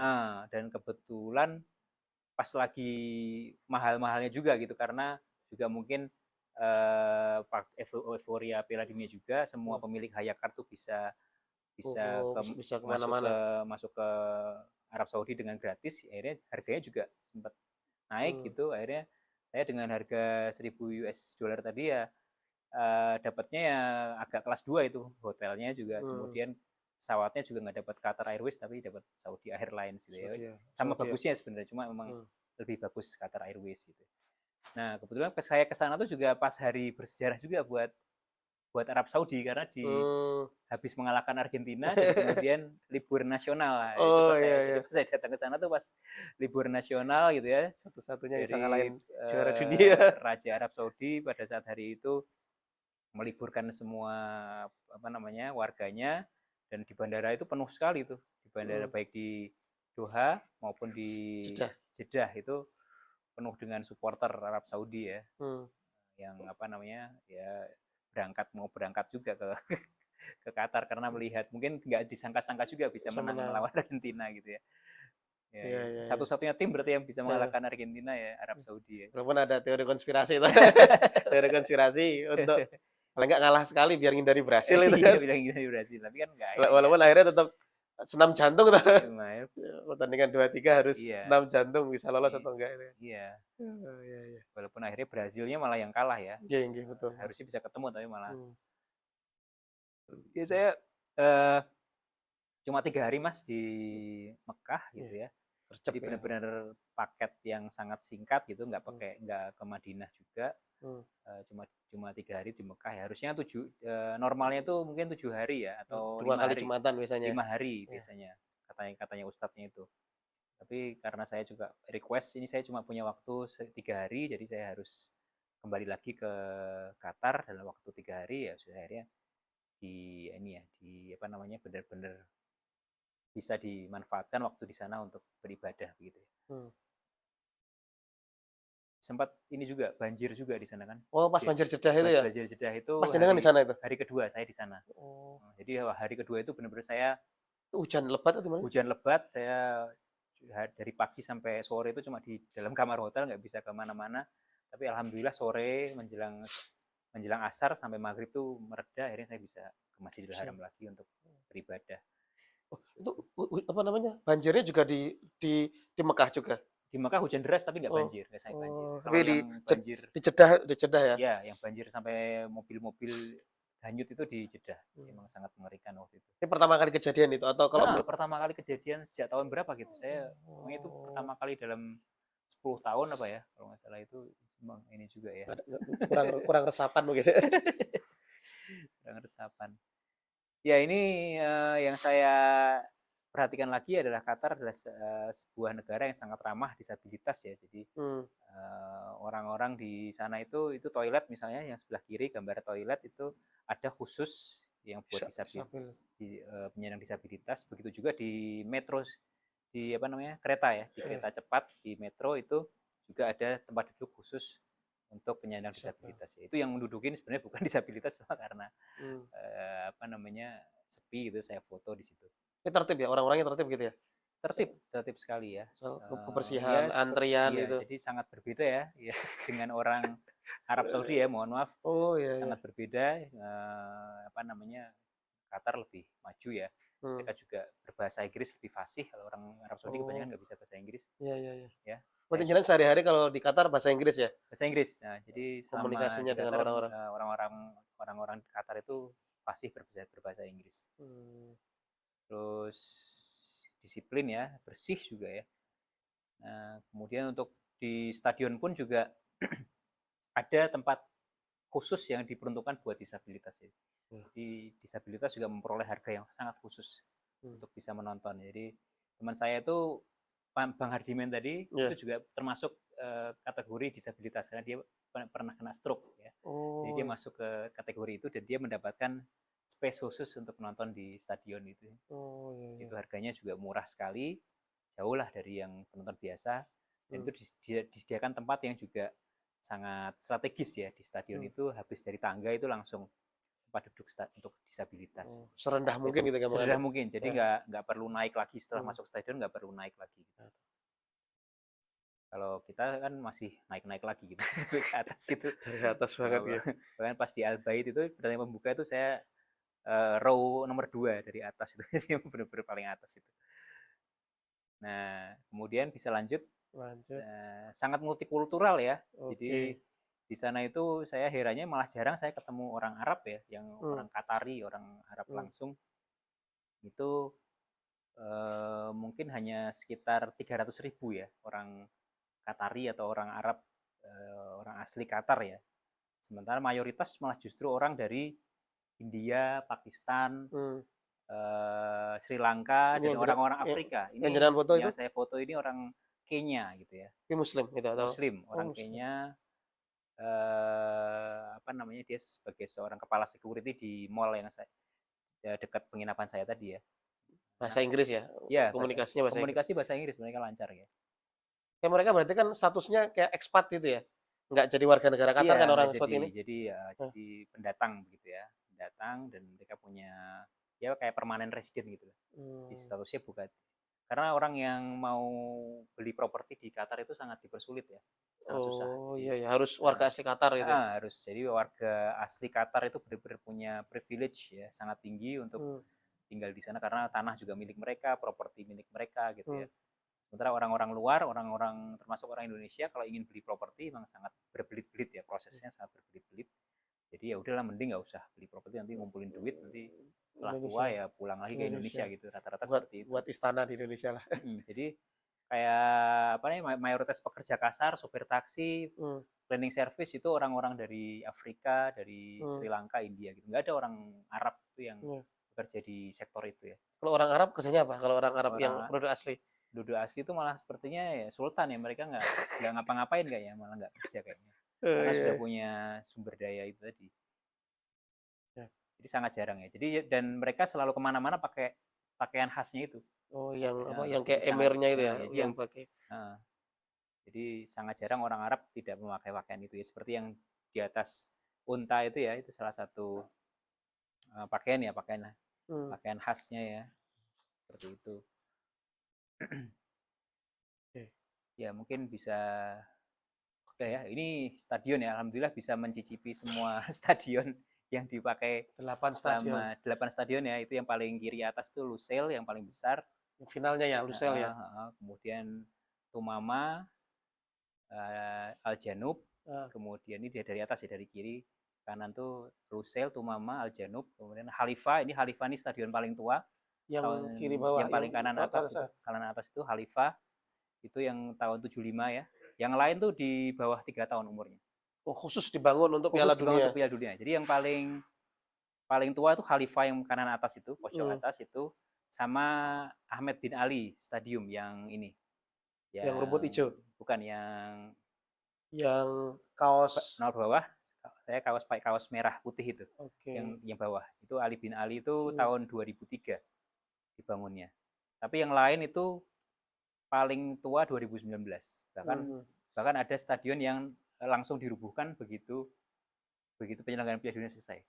Stadion 974 itu yang paling kanan bawah itu langsung dirubuhkan begitu Piala Dunia selesai, langsung dirubuhkan. Saking akeh duitnya. Dan itu akan disumbangkan ke penyelenggara Piala Dunia tahun 2030 yang masih diperbutkan antara Uruguay, Portugal dan beberapa negara lain itu. Kabar-kabarnya infrastruktur atau fasilitas-fasilitas yang ada di Stadion 974 itu mau disumbangkan ke salah satu negara antara Portugal sama Uruguay yang akan jadi tuan rumah. Sudah dipesan lah, sudah di DP gitu, sudah dipesan sama negara-negara itu. Gitu.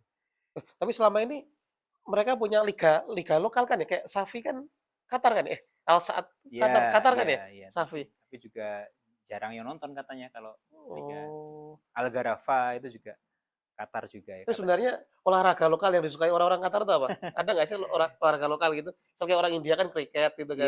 Orang Amerika basket gitu. Iya. Sebenarnya bola suka ya. Bola suka, tapi emang apa namanya? Ya mungkin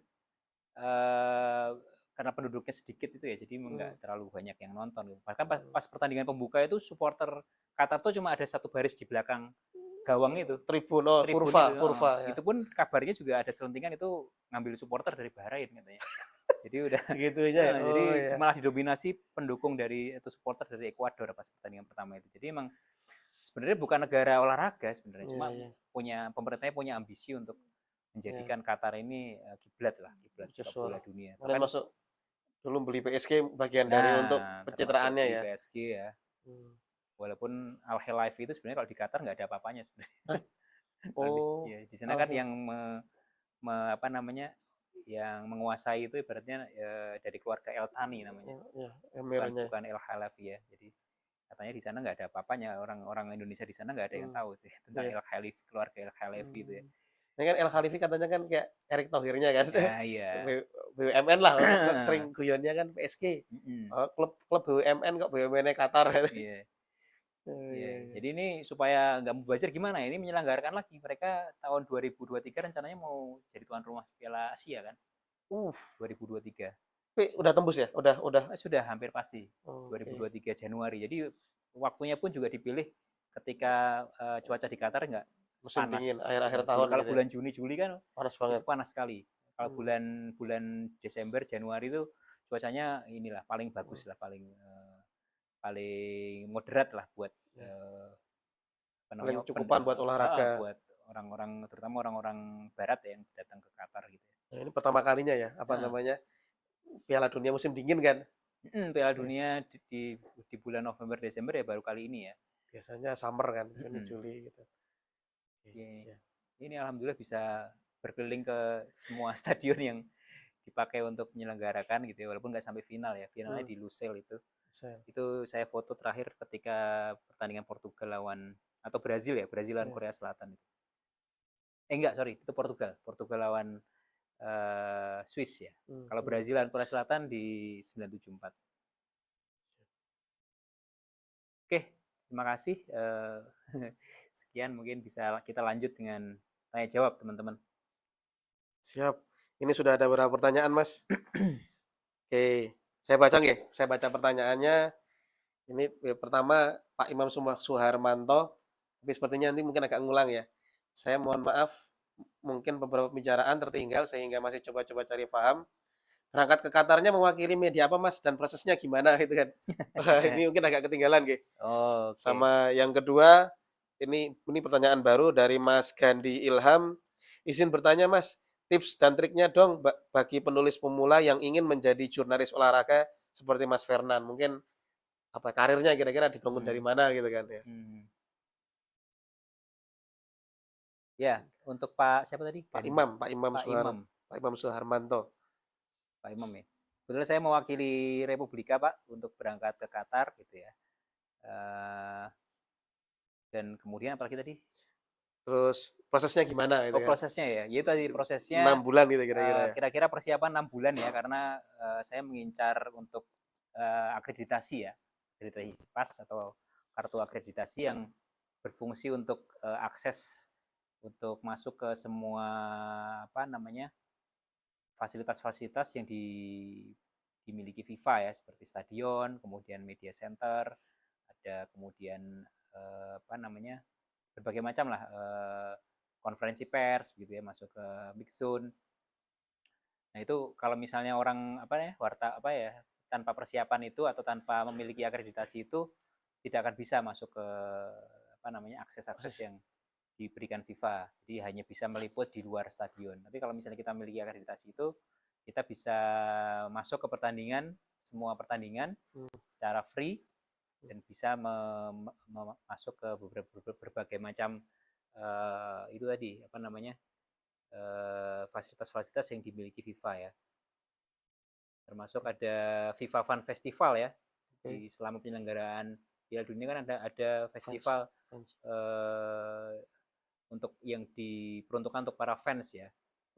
Itu ada layar lebar, kemudian di situ juga ada pertunjukan-pertunjukan, terus di situ ada FIFA fan store, FIFA store ya. Nah, di situ juga kita bisa mendapatkan diskon-diskon khusus kalau misalnya kita memiliki akreditasi. Tapi yang paling penting sih akses untuk meliput pertandingan masuk ke stadion itu sih. Jadi yang paling lama prosesnya di situ untuk mengurus akreditasi itu ya. Terus kemudian juga untuk survei penginapan ya, karena ketika itu harga-harganya cukup mahal untuk yang penginapan yang resmi yang disediakan oleh FIFA. Jadi kita harus mencari informasi tentang warga Indonesia yang tinggal di Qatar. Itu kita dapat info dari kedutaan besar untuk itu, dan alhamdulillah cukup banyak warga Indonesia yang mau menyediakan bantu-bantu. Iya, mau menyediakan tempat tinggalnya untuk kita inapin ya dengan harga yang cukup miring ya. Ya itu prosesnya ya kurang lebih 6 bulan, karena itu tadi menunggu untuk akreditasi itu ya cukup memakan waktu. Jadi kita daftar sekarang itu bisa dijawabnya bisa hampir 2 bulan kemudian. Bahkan beberapa teman itu baru mepet-mepet menjelang 2 minggu sebelumnya baru benar-benar selesai itu proses untuk mendapatkan akreditasi itu. Dengan pekerjaan wartawan aja kalau nggak salah keluar sekitar 40-50 juta Mas ya. Iya. Tapi berarti kalau kita datang ke sana hanya sebagai supporter bisa jauh lebih mahal gitu ya Mas ya? Iya, pasti jauh lebih mahal. Itu berapa rata-rata tiketnya kalau tiket standar itu ya? Tiketnya itu kalau yang kelas 1 itu mungkin sekitar 3,5 jutaan ya. Kelas 1 itu bawa sendiri gitu ya? atau apa tuh? Kelas 1 itu yang Tribun atau apa ya? Bukan. yang lumayan ya, VIP lah ya. VIP. Yang tengah-tengah itu kan. Kalau yang ada yang lebih murah itu kelas 3 sama kelas 2 itu Atau sendiri gitu. atas itu atau belakang gawang itu Oh. mungkin ya 1 juta sampai 2 juta. Malah murah ya kalau belakang gawang gitu. Kalau belakang gawang itu Yang biasanya murah. fans-fans kan situ kan yang fans-fans kerasnya itu ya. Fans-fans itu banyak kan di belakang gawang atau di tribun yang atas itu. Kalau yang di VIP itu bisa lihat apa namanya pemainnya dengan lebih dekat gitu ya. Itu sekitar 3,5 jutaan satu kali. Tapi itu untuk pertandingan yang biasa ya. Jadi bukan beda ya. beda pertandingan, beda harga gitu ya. Beda harga. Kalau misalnya pertandingan knockout ya mungkin bisa 2 kali lipat gitu. Kalau final ya mungkin bisa di atas 10 juta. Kalau belinya Mas pakai aplikasi apa ya belinya? Kalau di sana ada aplikasi FIFA atau gimana gitu belinya? Ya, belinya itu langsung ke website apa ya disediakan oleh penyelenggara ya, qatar2002.ke namanya. Itu di situ ada untuk membeli tiket pertandingan, kemudian untuk pemesan akomodasi dan langsung terintegrasi gitu. Langsung untuk mendaftar Haya Card. Itu juga langsung terintegrasi. Jadi step-stepnya jelas ya, setelah beli tiket nanti langsung diarahkan untuk beli akomodasi. Setelah pesan akomodasi diarahkan untuk mendaftar Haya Card gitu. Jadi prosesnya seperti step-stepnya. Jadi kalau misalnya kita belum beli tiket ya kita nggak akan bisa dapat Haya Card. Kita artinya nggak bisa masuk Qatar gitu.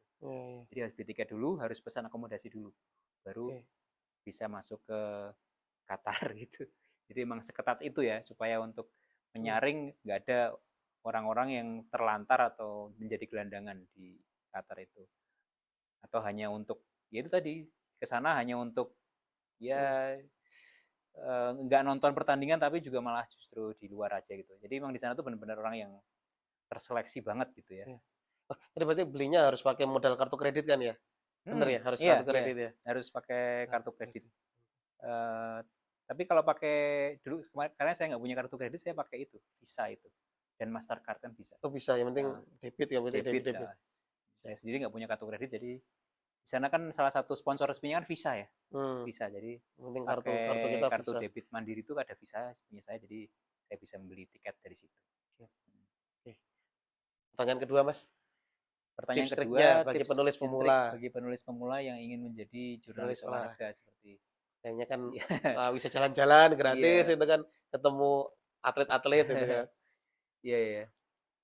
Ya ini mungkin tiap orang beda-beda ya ininya ya. Kalau ini mungkin Mas Gandhi Ilham. Gandhi ini mahasiswa atau masih sekolah? Paling kali ini mahasiswa ya, atau mungkin profesional kali ya, atau sudah profesional ya. Ya mungkin kalau pertama suka olahraga dulu kali ya, suka untuk nonton gitu ya. Nanti kalau udah suka nonton biasanya untuk bisa menulis itu lebih mudah gitu. Soalnya banyak juga yang teman-teman masuk menjadi jurnalis tapi kemudian nggak suka olahraga. Nah itu akhirnya ya susah juga untuk menuliskan, kelihatan banget tidak menjiwai atau menyelami pertandingan itu sendiri gitu. Atau apa yang ditulisnya itu jadi nggak ini gitu loh, kurang menyelami gitu ya. Nah ya paling nggak pertama mencoba menyukai dulu olahraganya yang disukain gitu ya. Kebetulan kalau saya sendiri suka sepak bola ya dari kecil, kemudian juga menonton cabang-cabang sepak bola yang lain kayak basket, kemudian bulu tangkis itu juga saya ngerti ya dikit-dikit, sehingga ketika saya ditempatkan di desk olahraga itu juga saya sudah mengerti ya untuk menulisnya. Jadi ya akhirnya bisa dipercaya juga untuk berangkat ke Piala Dunia gitu. Berarti kalau misal kita jadi wartawan itu sejak awal ketika loker itu udah langsung penempatan ini desk olahraga, desk ekonomi, desk politik, atau enggak. Penempatannya setelah kita kerja ya? Kalau di Republika sendiri penempatannya setelah bergabung gitu ya. Untuk biasanya kalau desk olahraga itu nanti ya setelah kita banyak turun ke lapangan gitu ya di desk yang lebih keras gitu ya, metropolitan atau desk politik gitu. Itu kan secara grade-grade-nya. Jadi ada kalau grade olahraga itu termasuk yang untuk para agak senior gitu ya. Karena lebih santai. Dan tapi tetap harus punya jaringan, harus sudah matang juga secara penulisan gitu ya. Jadi kalau misalnya tapi kalau di media lain beda-beda ya. Ada juga yang langsung memang karena spesifik medianya media olahraga kayak bola.com misalnya atau apa ya, top score misalnya, itu kan juga khusus untuk media olahraga. Jadi emang langsung spesifik ke apa namanya, ke olahraga. Cuma nanti mungkin berbeda-beda, misalnya ada yang ditempatkan di wartawan bulu tangkis, itu udah beda-beda sendiri. Wartawan bola, wartawan basket itu pemilihannya di situ gitu. Ya, ya. Siap. Tadi ada yang raise hand, Mas Romandika. Kalau jadi mau bertanya, bisa open cam dulu. Romandika. Tadi sempat Mas Dika. nggih. Ini Mas Romandika, Wakil Ketua Bidang Organisasi. Iya, berapa kali ketemu Mas Dika. Oke. Dulu Wakil Ketua Bidang KIT sebelum saya. Oke, monggo. Belum ada suaranya tuh Mas Dika. Oke, suaranya kurang keras mungkin. Ada ruang kesempatannya. Iya. Assalamualaikum warahmatullahi wabarakatuh. Waalaikumsalam warahmatullahi Di musim Piala kemarin kan yang ada sesuatu yang viral itu kan, yang menang itu yang menang di Piala Dunia itu Islam. Nah, dalam tanda kutip itu ada isinya secara umum kan dakwah Islam itu tentang tidak ada alkohol, tidak ada yang bahwa dakwah Islam itu yang viral itu kan katanya menang ya Pak. Tahu pandangan Mas Firman langsung di lokasi gimana ya Pak? Pandangan ini langsung. Terus apa ya itulah saya tadi jadi melihat pandangan langsung di sana gimana yang viral di Indonesia kan itu dakwah Islam itu menang nggak kayak karena dakwahnya. Oke, itu sementara itu aja. Siap, matur nuwun Kang Roma. Kan itu Mas, kalau di sini yang viral kan LGBT, terus ada yang syahadat ratusan itu kan. Ya, emang cukup viral ya di media sosial ya. Ya saya beberapa kali melihat sih seperti apa namanya, suara azan tuh sering beberapa kali dikumandangkan ya secara sengaja ya oleh panitia itu di stadion itu. Di stadion, tempat-tempat perbelanjaan itu tuh di suaranya keras sekali gitu ya. Mantap. Dikeraskan ketika masuk waktu sholat itu, jadi kedengeran gitu ya kita. Jadi enggak ya seperti itu. Terus penjualan alkohol emang ya dibatasi memang sih. Tapi meskipun begitu, ketika saya wawancara sama seorang supporter Ekuador itu, ya ternyata masih ada gitu, 1-2 gitu. Nggak bisa 100% hilang ya. Nggak bisa 100% hilang. Sangat soft lah ibaratnya. Qatar itu tuan rumah yang sangat inklusif ya. Jadi memang kayaknya berusaha menyebarkan nilai-nilai Islam, tapi juga di satu sisi juga ingin menerima banyak kalangan gitu ya, dari beragam kalangan, dari berbagai macam agama, berbagai macam kebudayaan gitu ya. Jadi ya masih cukup moderat lah ya. Jadi kayak kemarin juga sempat diberitakan bahwa yang dilarang memakai pakaian yang membuka aura, tapi pada kenyataannya ya masih ada aja, dan itu nggak ditegur juga gitu. Mungkin bocor-bocor gitu ya. Ya mungkin bocor-bocor ada gitu. Tapi emang itu tadi, jadi nuansa keislamannya emang sangat terasa lah ya. Itu seperti tadi suara azan, kemudian juga lantunan ayat-ayat suci ketika pembukaan Piala Dunia itu juga ada di situ. Kemudian juga seperti LGBT yang keras banget kan LGBT. Itu LGBT bener-bener dihilangi bener ya, dihilang-hilangkan bendera-benderanya. Iya, dihilang-hilangkan. Kalau itu sih emang kemarin sempat pemain timnas Jerman ya yang sempat melakukan tutup mulut ya, gerakan tutup mulut itu ya itu kan politik ya sebenarnya. Sebenarnya nggak terlalu ini juga sih di sana. Malah di sana nggak terlalu ramai ya. Nggak terlalu ramai kalau di sana. Cuma ya itu tadi, karena media sosial ya bisa diviralkan seperti itu.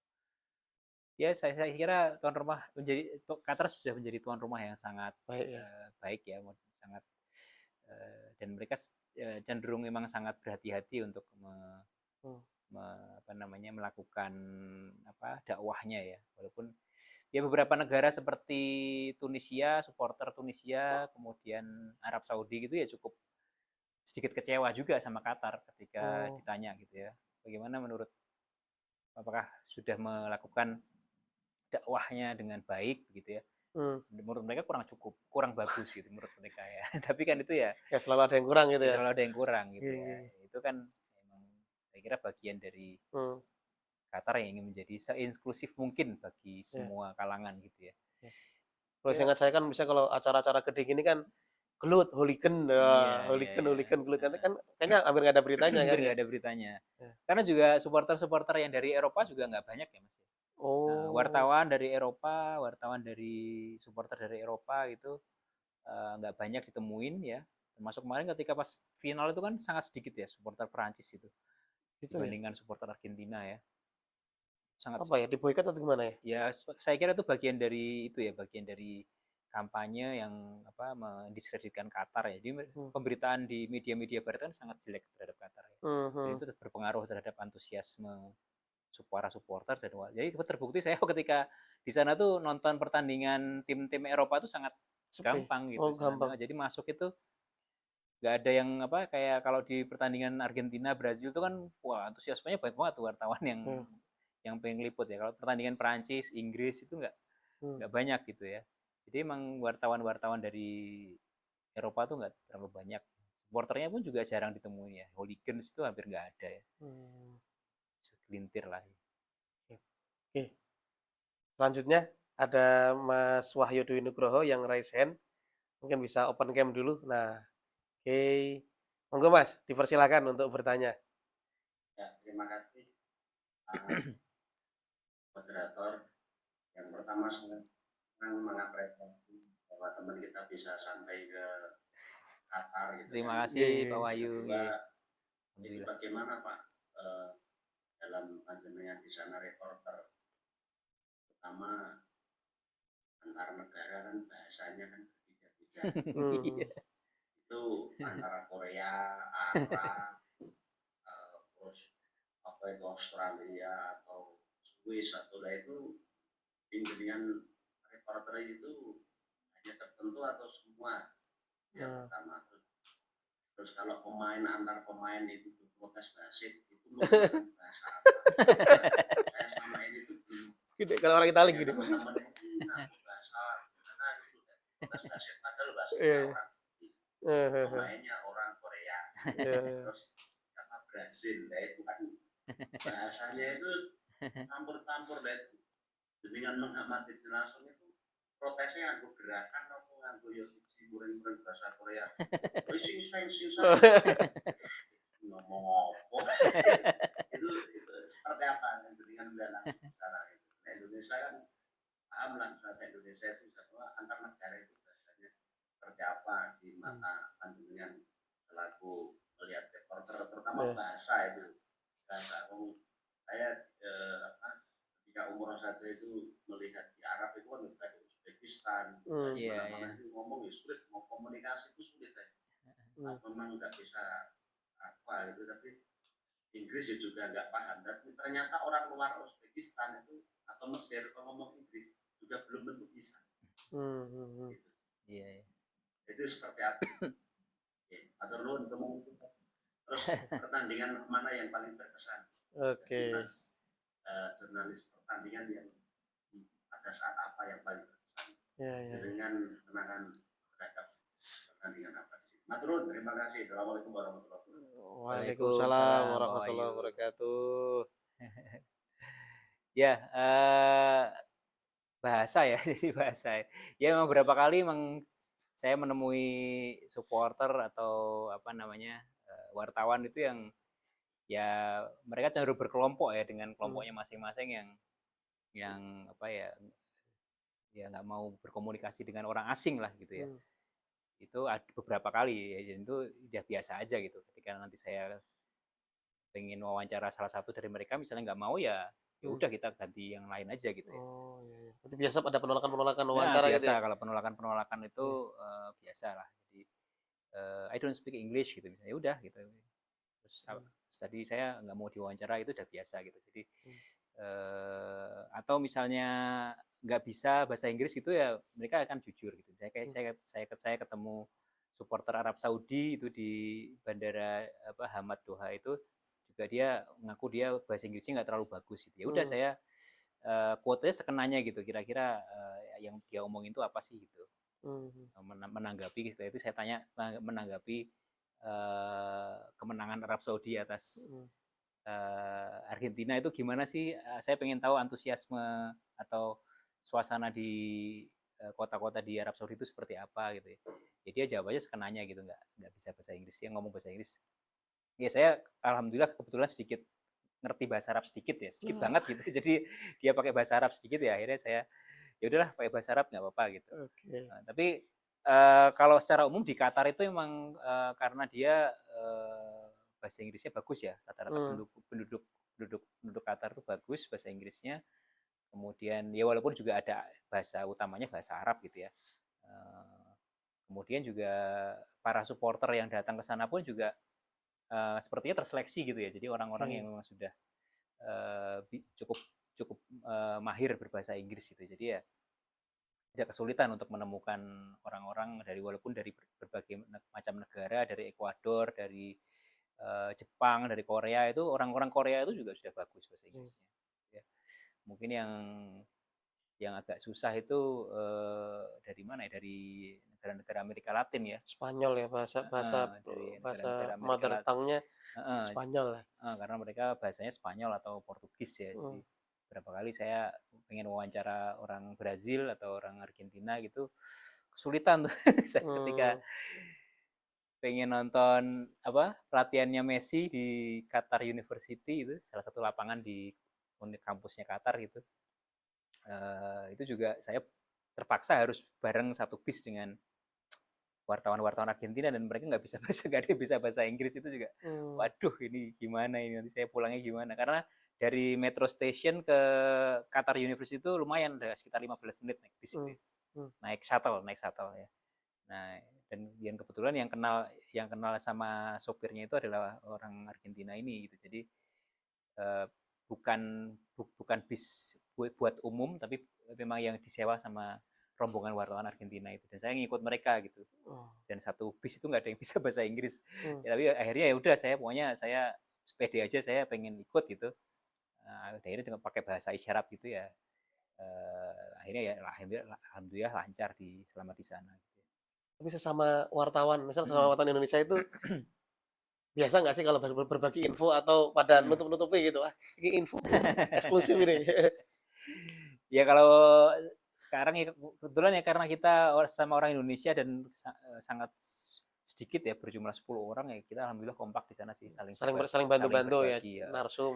Saling berbagi. Jadi kita bikin grup gitu ya, grup WA, ketika nanti ada info-info, saya udah dapat tiket pertandingan pembukaan nih. Yang lain daftar juga dong gitu, biar nemenin gitu. Ya udah. Akhirnya rame-rame ke sana bisa daftar, walaupun nggak semuanya bisa masuk ya, karena ada juga yang ditolak gitu. Tapi ya kita saling berbagi info gitu. Jadi secara bahasa ya aman lah alhamdulillah ya, karena mayoritas penduduknya bisa berbahasa Inggris, dan para wartawannya juga kebanyakan bisa berbahasa Inggris. Cuma tadi saya ceritakan tadi mayoritas yang dari Amerika Latin itu agak susah ya. Walaupun ya alhamdulillah kemarin juga dapat sih supporter Argentina, supporter Ekuador itu bisa berbahasa Inggris. Tadi mungkin nambahi buat Mas Gandhi ilham ya. Berarti bagi penulis pemula olahraga, berarti masuk paling penting juga menguasai bahasa Inggris itu ya. Oh iya. Menguasai bahasa Inggris bener. Karena nanti ya kalau pas liputan internasional, dan itu lumayan sering ya di olahraga itu ya.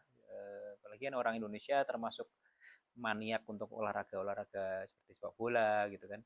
Itu kalau event-event internasional itu pasti akan mengirimkan wartawannya ke luar gitu ya. Dan itu bahasa Inggris tuh harus menjadi bahasa yang sangat dikuasain gitu ya.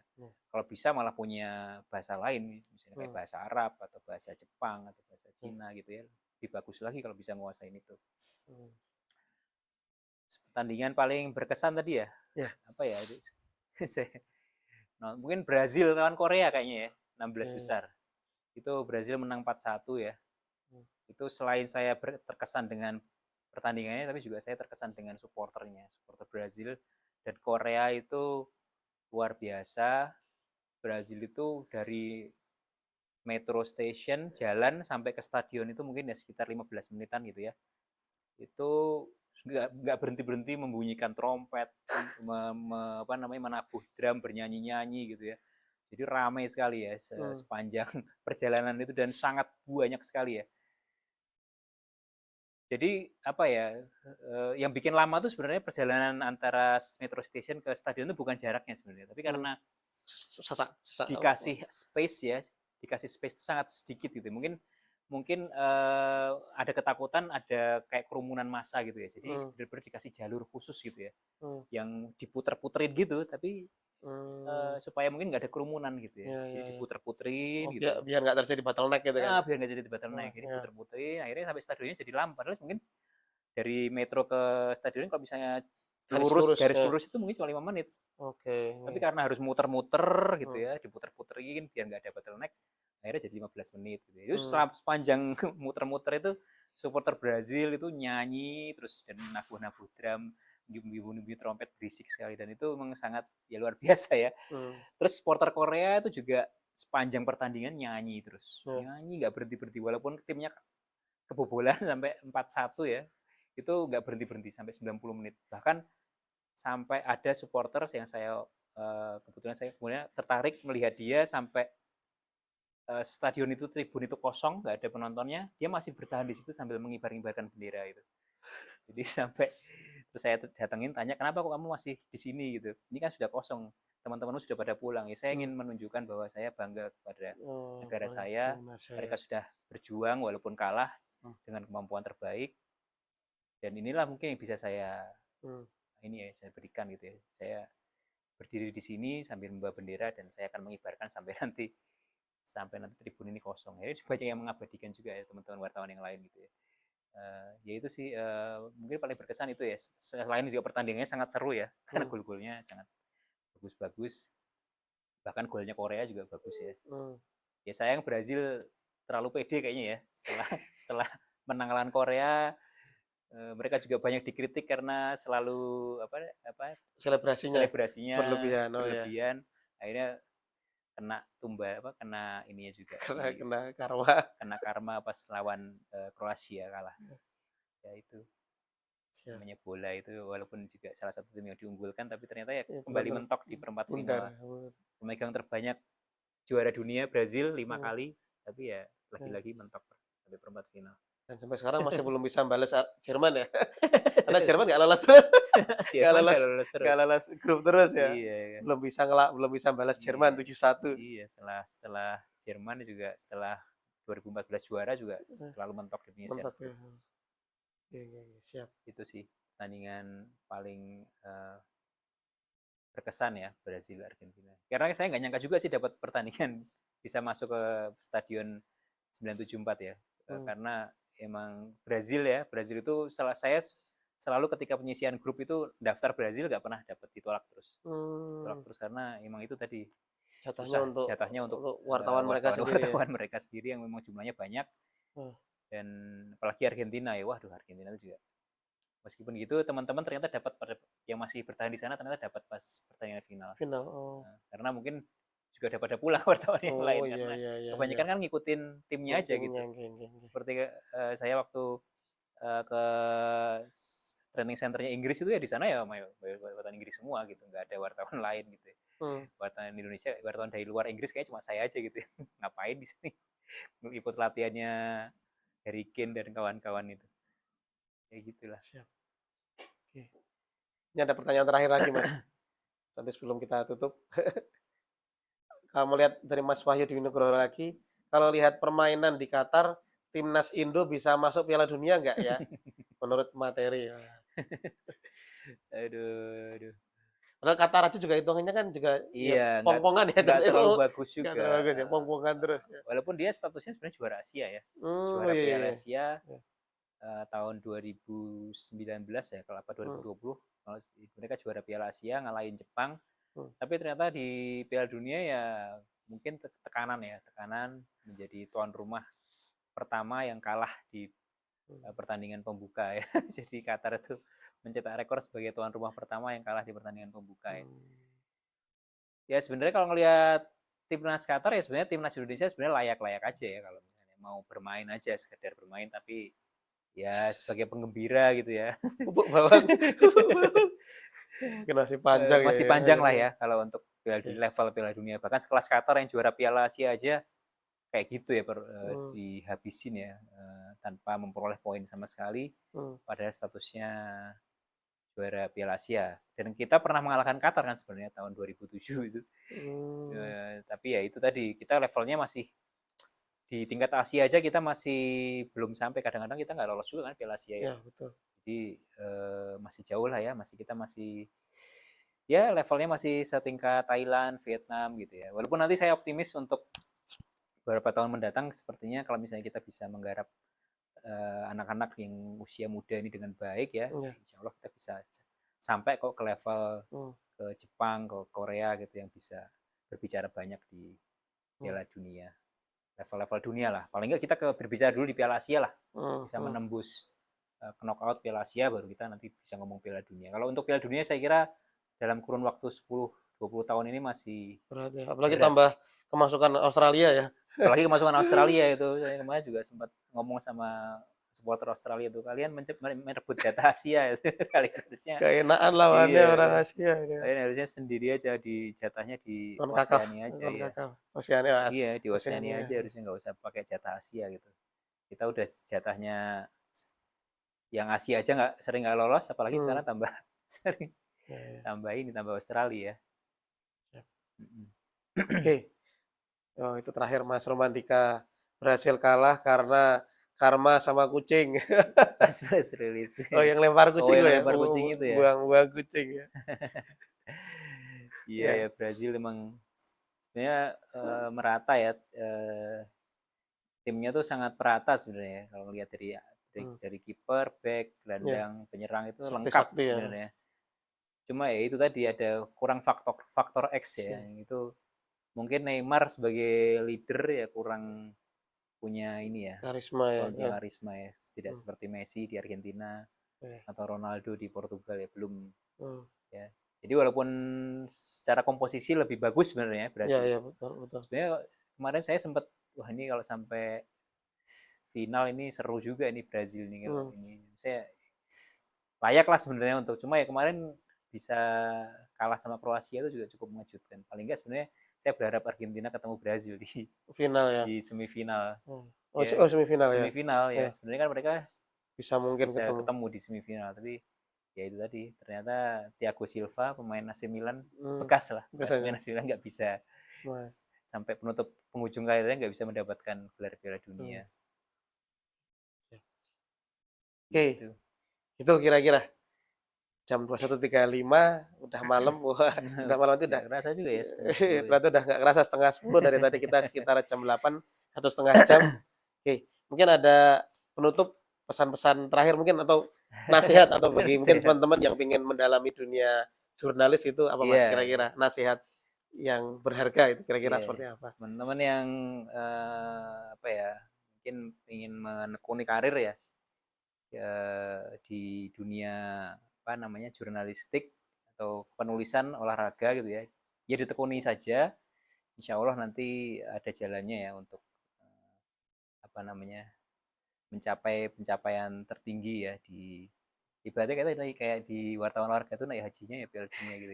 Saya sudah puas lah untuk mendapatkan kepuasan tertinggi di Piala Dunia itu. Jadi ditekuni aja lah teman-teman. Jadi ya jangan gampang putus asa untuk karena meraih cita-cita itu kan tidak semudah membalik telapak tangan. harus banyak pengorbanan di situ dan nggak cuma pengorbanan waktu tapi juga materi gitu ya. Jadi banyak sekali ya. Semuanya intinya juga ya ditekuni aja lah. Intinya apapun itu kalau misalnya kita tekuni dengan sungguh-sungguh, insya Allah akan mendapatkan hasil yang terbaik. Dan secara kesejahteraan bagus-bagus ya untuk wartawan olahraga Mas ya. Insya Allah. Insya Allah kita kan kemarin juga disupport salah satu dari Mas Fani ya, support kamera gitu ya. Karena kita kemarin juga banyak keterbatasan ya dari alat gitu, kita tidak disediakan ya, cuma hanya disediakan tiket pesawat sama penginapan saja ya sehari-hari. Kemarin juga alat-alat beberapa itu juga saya disupport sama teman-teman juga. Oke, alhamdulillah. Siap. Oke, kira-kira seperti itu, luar biasa perbincangan malam hari ini.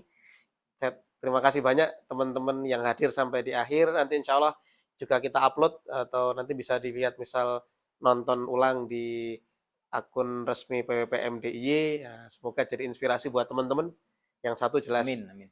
artinya jurnalistik itu bisa, kalau diseriusi bisa jadi karir ya. Iya. Bisa jadi karir yang sangat berharga buat teman-teman itu kan. Dan banyak kan, tesnya juga banyak. Bisa jadi, bisa politik, bisa olahraga, bisa ekonomi gitu kan. Bisa infotainment. Bisa infotainment juga mungkin kalau yang senang. Yang Olahraga suka pun gosip, ya suka gosip itu. Ada wartawannya juga kan, wartawan iya, gosip gitu kan. ada juga.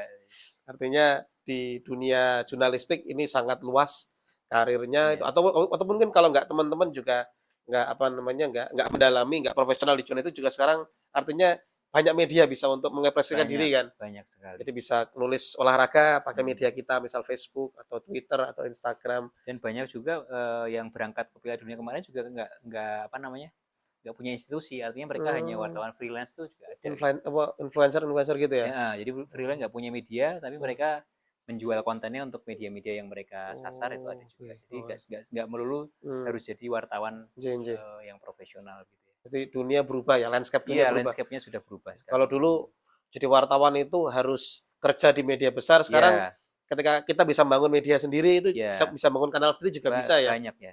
Pakai Banyak sekali yang seperti itu ya kemarin ya. Saya temui dari media-media dari wartawan-wartawan dari Eropa itu, dari Jerman, dari mana Perancis itu juga banyak kan dari mereka freelance gitu ya sifatnya. sama kayak itu ya. Jadi dan wartawan pun juga nggak melulu sepak bola ya, ada juga bulu tangkis atau olahraga yang lain lah, itu bisa ditekuni juga. Misalnya teman-teman kebetulan suka dengan olahraga yang lain. Oke, itu terima kasih banyak matur nuwun Mas Fernan, matur nuwun teman-teman yang sudah berpartisipasi malam hari ini, matur teman-teman yang bantu live streamingnya. Sekian, insya Allah kita semoga diberi kesehatan. Insya Allah kita ketemu di Rembuk Gayeng Media berikutnya dengan tema-tema insya Allah yang lebih nendang, lebih manfaat, lebih menginspirasi. Sekian dari saya. Mohon maaf bila mana ada banyak salah, banyak perkataan yang kurang berkenan. Billahi fisabil haq, fastabiqul khairat. Wassalamualaikum warahmatullahi wabarakatuh. Waalaikumsalam warahmatullahi Oke, wabarakatuh. matur nuwun, izin untuk matur nuwun. Izin pamit ketua. Ji, siap, terima kasih. Bang Fan.